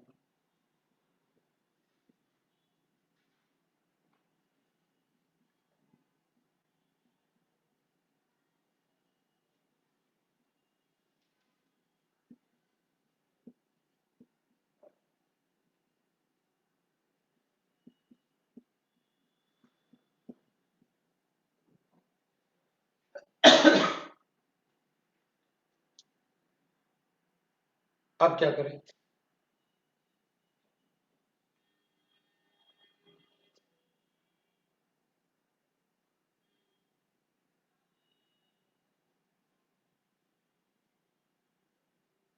अब इसको एक बार बताओ, तुम बताओ।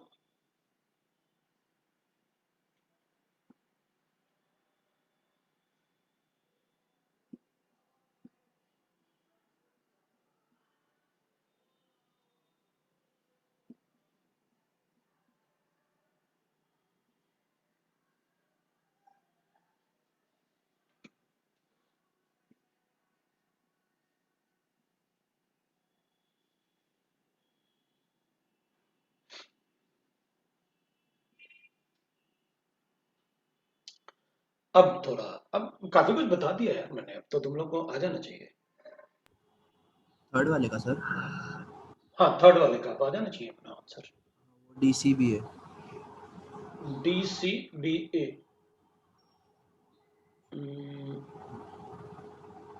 हाँ DCBA। अच्छा, और इसका इलेक्ट्रोनेगेटिविटी तो लेकिन ज्यादा था। इसीलिए तो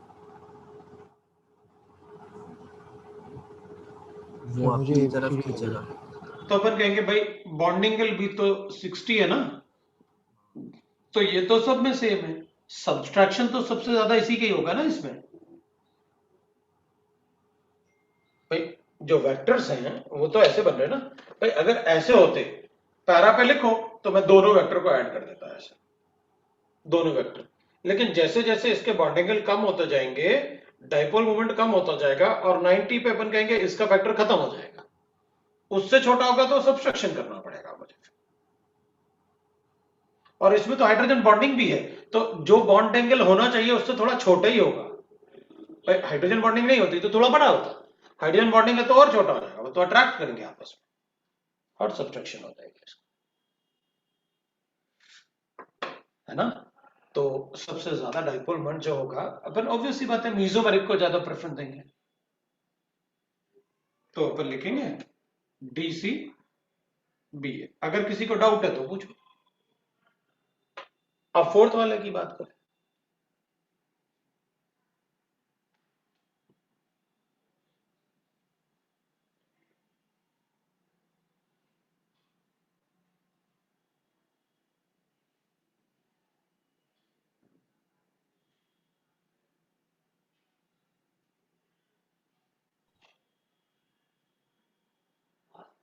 क्या करें अपन? CDBA। CDBA।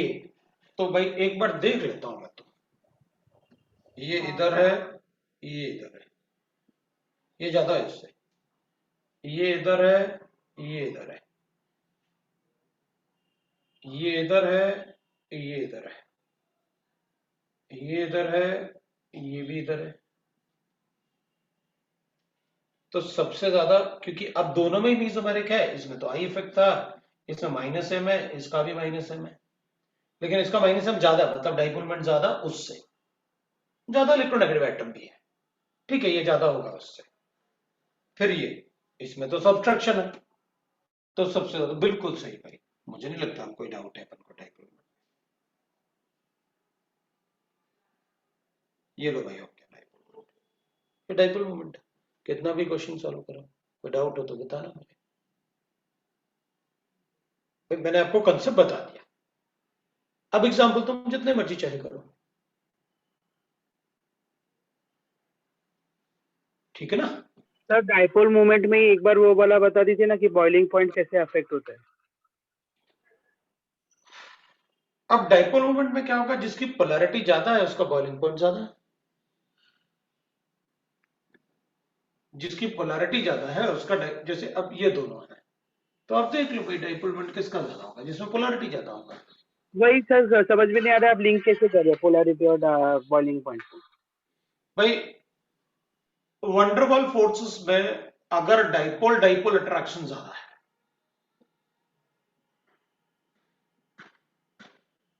अगर ये अट्रैक्शन ज्यादा है तो इसको ब्रेक करना पड़ेगा ना आपको। तो जब हाँ dipole moment is a measure of degree of these, strength of these, dipole moment का मतलब है the measure of strength of these, तो जिनमें ये वाले स्ट्रेंथ ज्यादा होंगे उनमें आपस में अट्रैक्शन ज्यादा होगा, अट्रैक्शन ज्यादा होगा तो सेपरेट करना मुश्किल होगा। अच्छा, तो ये सेम कॉन्सेप्ट मेल्टिंग पॉइंट के लिए भी वैलिड है। नो, मैंने मेल्टिंग पॉइंट की बात नहीं की, melting point is crystal lattice, उसके लिए वेट करना होगा अभी, मैंने मेल्टिंग पॉइंट बिल्कुल नहीं कहा। ठीक है सर।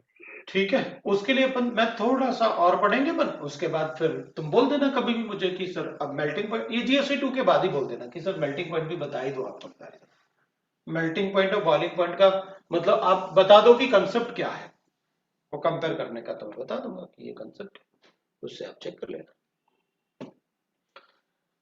अब भाई आपका डाइपोल मोमेंट भी हो गया, मेरे ख्याल से SIR इफेक्ट भी हो गया। SIR इफेक्ट क्या मतलब, SIR इफेक्ट को मैं बताता स्टैटिक हिंड्रेंस को, बट मैं सोच रहा था ज्योमेट्रिकल आइसोमेरिज्म जब पढ़ेंगे तभी बोल दूंगा। Steric strain, torsional strain, van der Waals strain, मतलब ये सारी चीजें जैसे जहां जहां आएगा मैं बोलता जाऊंगा कि भाई देखो अभी ऐसा होता है, तो अपन उसमें एप्लीकेशन भी बहुत सारे पढ़ लेंगे। GOC2 में अपन को पढ़ना है acidic and basic strength, basic strength, ठीक है ना, acidic and basic strength of organic compound. अभी देखो जैसे अपन एसिडिक स्ट्रेंथ की बात करते हैं ना, तो अपन ऐसे बोलते हैं जैसे मेरे पास HF है, HCl है, HBr है और HI है। तो सबसे ज्यादा एसिडिक स्ट्रेंथ किसका होगा? HI किसका? HI HI HI का स्ट्रेंथ क्यों? सबसे ज्यादा पोलैरिटी तो इसमें है। I नेगेटिव पे ज्यादा नेगेटिव चार्ज स्टेबल है, इसीलिए वो कॉन्जुगेट बेस ज्यादा स्टेबल है, तो जल्दी ओके, H+ देगा। मतलब तुम मुझसे ये कह रहे हो कि जो नेगेटिव चार्ज बन रहे हैं इनमें, वो नेगेटिव चार्ज जो है वो अलग अलग पीरियड के एलिमेंट पे बन रहे हैं, और अलग अलग पीरियड में सबसे बड़ा, जिसका पीरियड नंबर सबसे बड़ा होगा, उसका साइज सबसे बड़ा होगा, तो उस पर नेगेटिव चार्ज भी डिस्पर्स ज्यादा होगा, तो स्टेबिलिटी हाँ ज्यादा होगी उसकी। ठीक है, बिल्कुल सही है। ये ज्यादा एसिडिक है इससे, ये ज्यादा एसिडिक है इससे। ठीक है भाई। अब जैसे अपन लिखते हैं मैं एक छोटा सा पार्ट ऐसे लिख लेता हूं, एसिडिक स्ट्रेंथ। बेसिक स्ट्रेंथ तो अपन को नाइट्रोजन कंटेनिंग कंपाउंड में पढ़ना है, तो मैं थोड़ा सा एसिडिक स्ट्रेंथ लिख देता हूं इसे। HClO4 का एसिडिक स्ट्रेंथ ज्यादा होगा HI से, HI का ज्यादा होगा HBr से, HBr का ज्यादा होगा H2SO4 से, ज्यादा होगा HCl से, ज्यादा होगा HNO3 से, और ये अपने स्ट्रॉन्ग एसिड है। ये वो स्ट्रॉन्ग एसिड है जो हमारे सिलेबस में है, और इसके अलावा बाकी जो भी अपन को दिखेगा उसको वीक ही बोल देंगे। और भी हो सकते हैं स्ट्रॉन्ग, अब मतलब मैं ऐसे नहीं बोल रहा कि वो नहीं होगा। अपने पास अगर ऐसे गिवन है,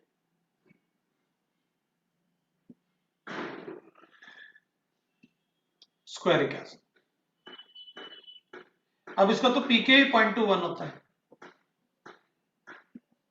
तो अपन कहेंगे ठीक है, हमें क्या फर्क पड़ेगा, इतना कम पीके है तो बहुत स्ट्रॉन्ग एसिड होगा। तो ऑर्गेनिक कंपाउंड में तो अपन आएंगे अभी, मैं अभी इनऑर्गेनिक की थोड़ा सा बात कर लेते हैं ताकि अपन को पता रहे। इनके अलावा कुछ दिखेगा ना अपन को, अपन कहेंगे ये वीक ही होगा। ठीक है ना, अपने सिलेबस में जो है वो अपन बताते हैं। तो ये एसिडिक स्ट्रेंथ लिखा अपन ने। एक एसिडिक स्ट्रेंथ अपन ऐसे लिख लेते हैं भाई, H2SO3, H3PO4, RCOH, H2CO3, PHOH, then H2, ऐसे लिखते हैं। और उसके बाद अपन ऐसे लिख लेते हैं भाई, H2O, ROH, triple bond CH, NH3, CH3, CH double bond CH2, and we'll write that CH3, CH3. ये हो जाएगा, ये एसिडिक स्ट्रेंथ है।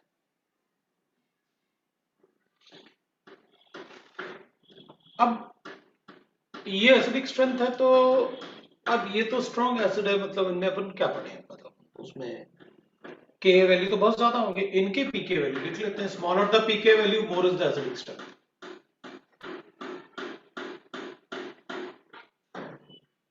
अब मैंने ना, जैसे ये होता है 2, अपन ने लिखा बिकॉज उसका के वैल्यू हो जाएगा 1.3 इंटू 10 के पावर -2। अब 2 में से 1.3 माइनस कर देंगे, तो मैंने लॉग लेके अगर अपन पीके लिखेंगे तो क्या लिखेंगे अपन, 2 minus log of 1.3, log of 1.3 will be 0.15 के आसपास होगा। 0.15 माइनस कर लेंगे तो 1.85 हो जाएगा, मैं नियरली 2 लिख लेता हूं। अब जैसे ये, आप आर बताओ कौन सा है, तो मैं आपको एग्जैक्ट वैल्यू बता देता हूं कि 5 होगा कि क्या होगा।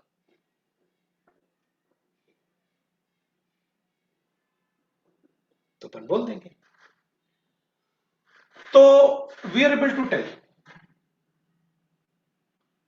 ये 10 होगा, ये 15.75 होगा पीके वैल्यू। पीके डब्ल्यू होता है 14 है, और पीके वैल्यू। अब ये तो आपने बताया 15.75 होगा, एल्कोहल का 16 to 18 होता है। ये डिपेंड करता है कि भाई अगर एसिटिलीन होता तो मैं सीधे ही लिख देता 25, ये आर लिखा हुआ है मतलब थोड़ा 25 से कम हो जाएगा। एसिटिलीन लिख ही लेते हैं, जरूरत उसी की पड़ेगी अपन को। ये 28 होगा, ये तो मतलब काफी ऐसे 35 होगा, ये 45 होगा।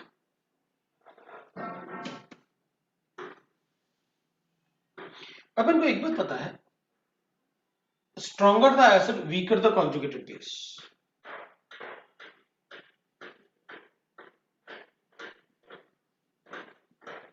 Stronger the acid, weaker the conjugated base. Stronger the acid, weaker the conjugated base. अपन ऐसे लिख लेंगे, stronger the acid, weaker the conjugated base. तो ये बेसिक स्ट्रेंथ उल्टा हो गया यार, मैं भी ना फटाफट लिखता जा रहा हूं। ये ले भाई, weaker the acid, stronger the conjugated base. जो वीकेस्ट एसिड होगा उसका कॉन्जुगेटेड बेस स्ट्रॉन्गेस्ट होगा। अब एक बात अपन को पता चल गया, थोड़ा सा एसिडिक बेसिक स्ट्रेंथ मैंने इंडक्टिव इफेक्ट में बताया।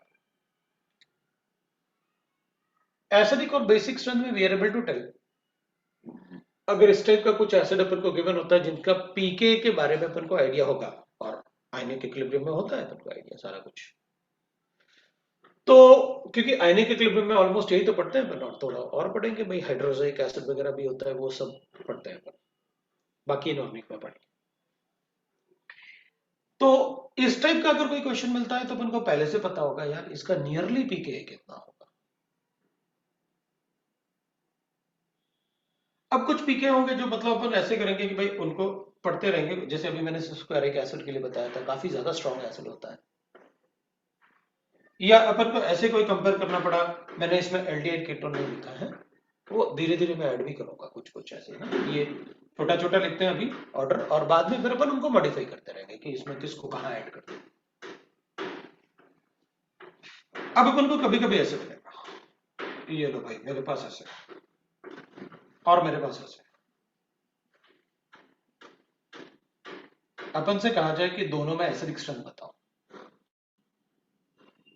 मैंने आपको टॉटोमरिज्म पढ़ाया है, अपन को पता है दिस इज एक्टिव मिथाइल और ये sp3 है, मैं इससे हाइड्रोजन निकाल सकता हूं, एरोमेटिक हो जाएगा। इससे अगर हाइड्रोजन निकालूंगा तो एरोमेटिक हो जाएगा, मतलब ये मुझे ये दे देगा, और इससे अगर निकालूंगा तो I will get like this N.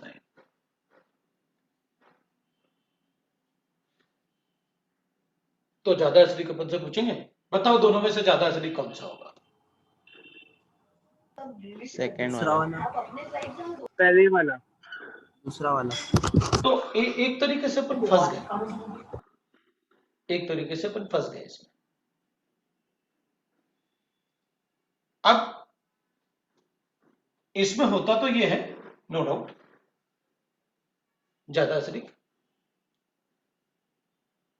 लेकिन मतलब अब ये एरोमेटिक है तो अपन को लगेगा एरोमेटिक है यार, काफी ज्यादा एनर्जी लिबरेट होगा इसमें डिलोकलाइजेशन से, तो होना चाहिए फिर तो यही ज्यादा एसिडिक होना चाहिए।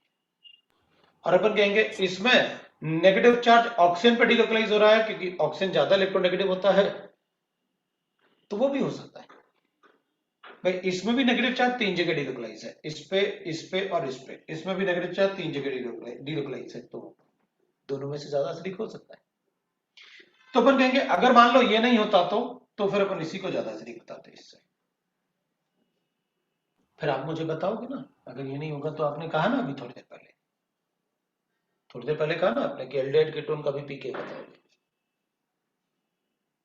तो ये तो एल्डिहाइड कीटोन जैसे हो जाएगा। अगर ऐसे लिखूंगा तो ये कीटोन ही तो है, अगर ऐसे लिखूंगा इसको हटा देता हूं, ये ऐसे हो जाएगा। तो आप एल्डिहाइड कीटोन बता दो तो मुझे पता रहेगा। तो अपन क्या करेंगे, अब इसमें 16.8 है और ये 16.5 के आसपास है पीके वैल्यूज। भाई अगर मुझे पीके पता नहीं होता तो मैं खुद भी कंफ्यूज होता कि यार करें क्या, मतलब कैसे बताऊं मैं, इसलिए मैं आपको पीके वैल्यूज का आइडिया दे रहा हूं। अगर इसमें एल्डिहाइड कीटोन होता तो अपन ऐसे कर देते, एल्डिहाइड कीटोन का pK values depending on the R group, फिर मैं point value for aldehyde and ketones and ketone, इनका पीके वैल्यू लिखूंगा तो that will be from 21 to 23। अच्छा, इसका मतलब है मुझे इनसे कम एसिडिक बताना है, लेकिन इससे ज्यादा एसिडिक होगा। मतलब एसिटिलीन से एल्डिहाइड कीटोन ज्यादा एसिडिक होगा,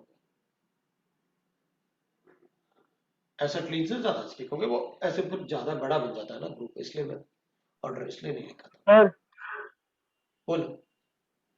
सर फोर्थ वाले में अगर हाइड्रोजन देने के बाद नेगेटिव चार्ज आ रहा है और एरोमेटिक बन रहा है तो वो हाइड्रोजन जल्दी दे देगा ना, ऑब्वियसली, ज्यादा एसिडिक हो जाएगा ना, बिल्कुल। तो फिर आपने वैसा क्यों लिखा है? अबे तो एरोमेटिक बन रहा है, लेकिन डीलोकलाइजेशन तो कार्बन पे है।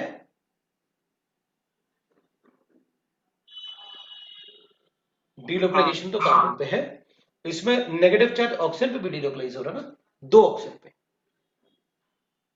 और मैंने आपको बताया अगर मुझे भी ये वैल्यूज ना पता हो तो मैं भी कंफ्यूज होऊंगा। 0.3 का ही डिफरेंस है ना।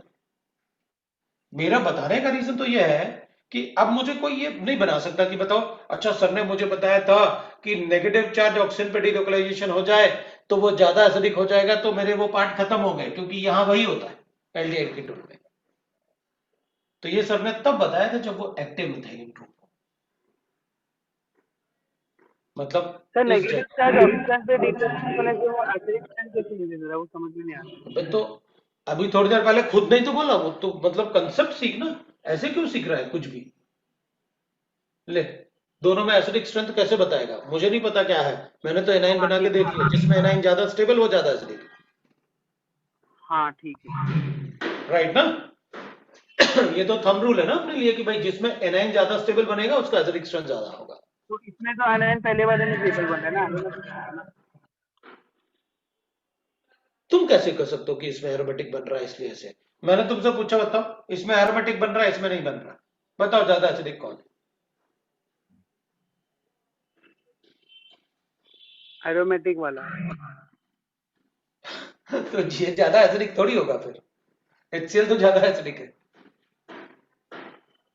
हाँ ले, H3PO2 है, इसमें बता दो, इसमें भी रेजोनेंस स्टेबिलिटी है, इसमें एरोमेटिसिटी है, बताओ किस पे कौन सा ज्यादा एसिडिक है, H3PO2 या फिर एरोमेटिक कंपाउंड वाला। H3PO2। वो तो इसके आसपास आएगा ना। हाँ अब H3PO2 है तो चलो पूछ ही लेते हैं अपने से। वैसे मैं ज्यादा उसमें जाना नहीं चाहता, इनऑर्गेनिक में ना, अपन ऑर्गेनिक में ही रहें, ज्यादा अच्छा रहेगा अपने लिए। हाँ, तीनों में ज्यादा एसिडिक कौन है, मोस्ट एसिडिक? H3PO2। ये ज्यादा एसिडिक है इससे और ये ज्यादा एसिडिक है इससे, तुम ऐसे बोल रहे हो? हाँ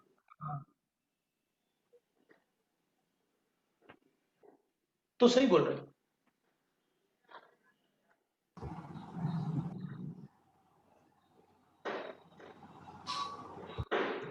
ये ज्यादा एसिडिक होगा इससे, ये ज्यादा एसिडिक होगा इससे, सबके नियरली मतलब 2.5 और 3 के बीच में ऐसे एसिडिक स्ट्रेंथ रहेंगे।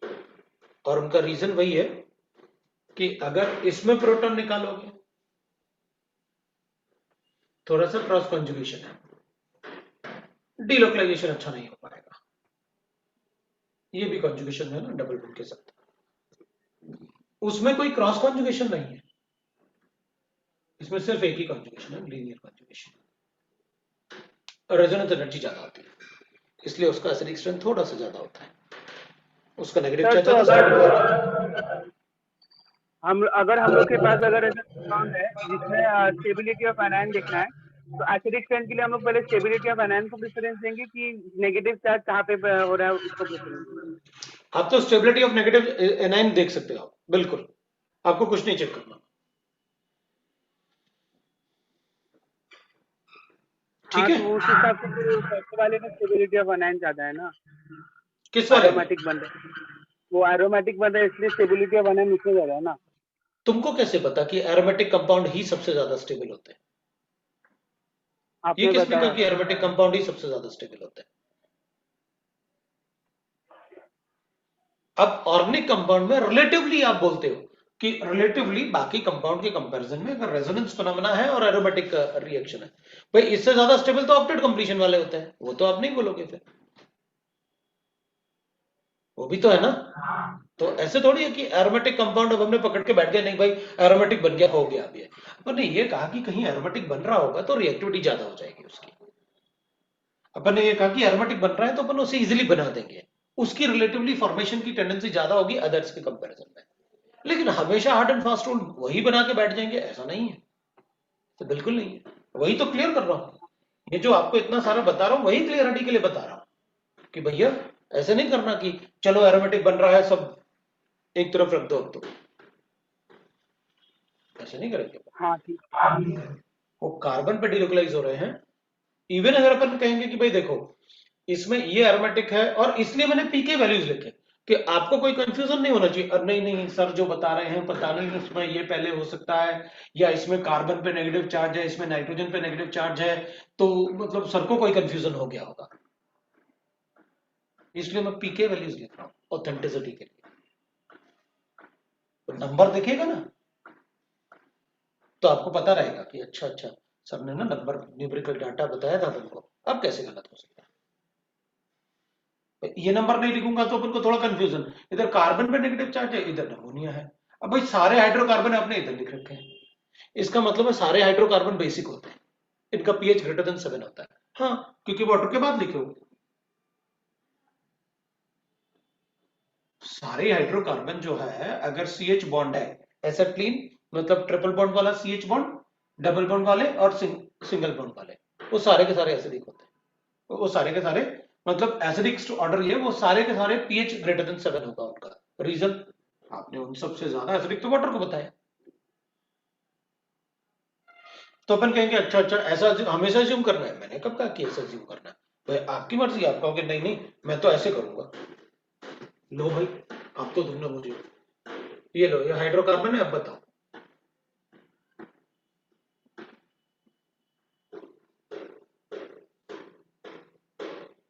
इसका पीके तो मुझे लगता है नेगेटिव जाना चाहिए, अब पीके वैल्यू नेगेटिव जाना चाहिए। नेगेटिव जाने का मतलब है कि इनमें कंसिडर होगा, जैसे इसका पीके वैल्यू -7 होगा, मतलब के इज 10 की पावर 7, इसमें तो बहुत ज्यादा डिलोकलाइजेशन हो जाएगा NO2 पे नेगेटिव चार्ज का, नेगेटिव चार्ज की स्टेबिलिटी देख रहे हैं।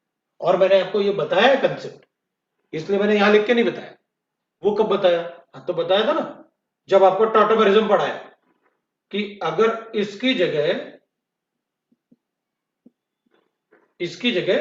इनकी जगह अगर मैं NO2 लिख लूं,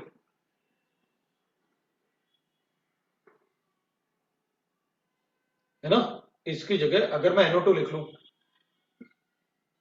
तो इसका इनर कंटेंट और ज्यादा होगा, इट विल बी अराउंड 98%। क्यों, इसका प्रोटॉन में पोलैरिटी बहुत ज्यादा होगी, टॉटोमर इजीली हो जाएगा। 6 मेंबर ट्रांजिशन स्टेट यहां भी बनेगा।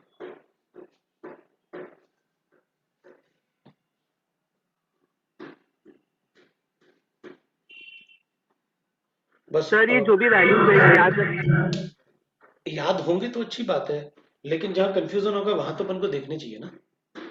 अब आयनिक इक्विलिब्रियम पढ़ोगे, इनके बगैर कैसे पढ़ पाओगे बताओ तुम मुझे, आयनिक इक्विलिब्रियम इनके बगैर कैसे पढ़ सकते हैं पूरे चैप्टर, और इतना इंपॉर्टेंट मतलब इतना ज्यादा पढ़ते हैं पर उसमें। सर जो H2SO3 और H3PO4 के बीच का है वो लॉजिकली देखा जा सकता है क्या कि क्यों ऐसा होगा? बिल्कुल देखा जा सकता है, H3PO4 और SO3 के बीच में। आज अपन यहीं रुकेंगे, मेरे ख्याल से बड़ा जल्दी टाइम निकल गया यार, समझ में नहीं आया आज तो। सर क्लास नहीं है अभी। नहीं लेकिन मेरी 11:30 पे क्लास है ना, और 26 हो गया, मुझे तुरंत बंद करना होगा क्योंकि बच्चे मतलब वेट कर रहे हैं। तो डाइपोल मोमेंट वाला पढ़ा रहे थे ना, उसमें टाइम जाते था। हाँ यार चलो अपन रुक जाते हैं, मेरी क्लास है क्योंकि 30। ओके चलो बाय। बाय GOC कंप्लीट करना, GOC 1 कंप्लीट करना पूरा। हाँ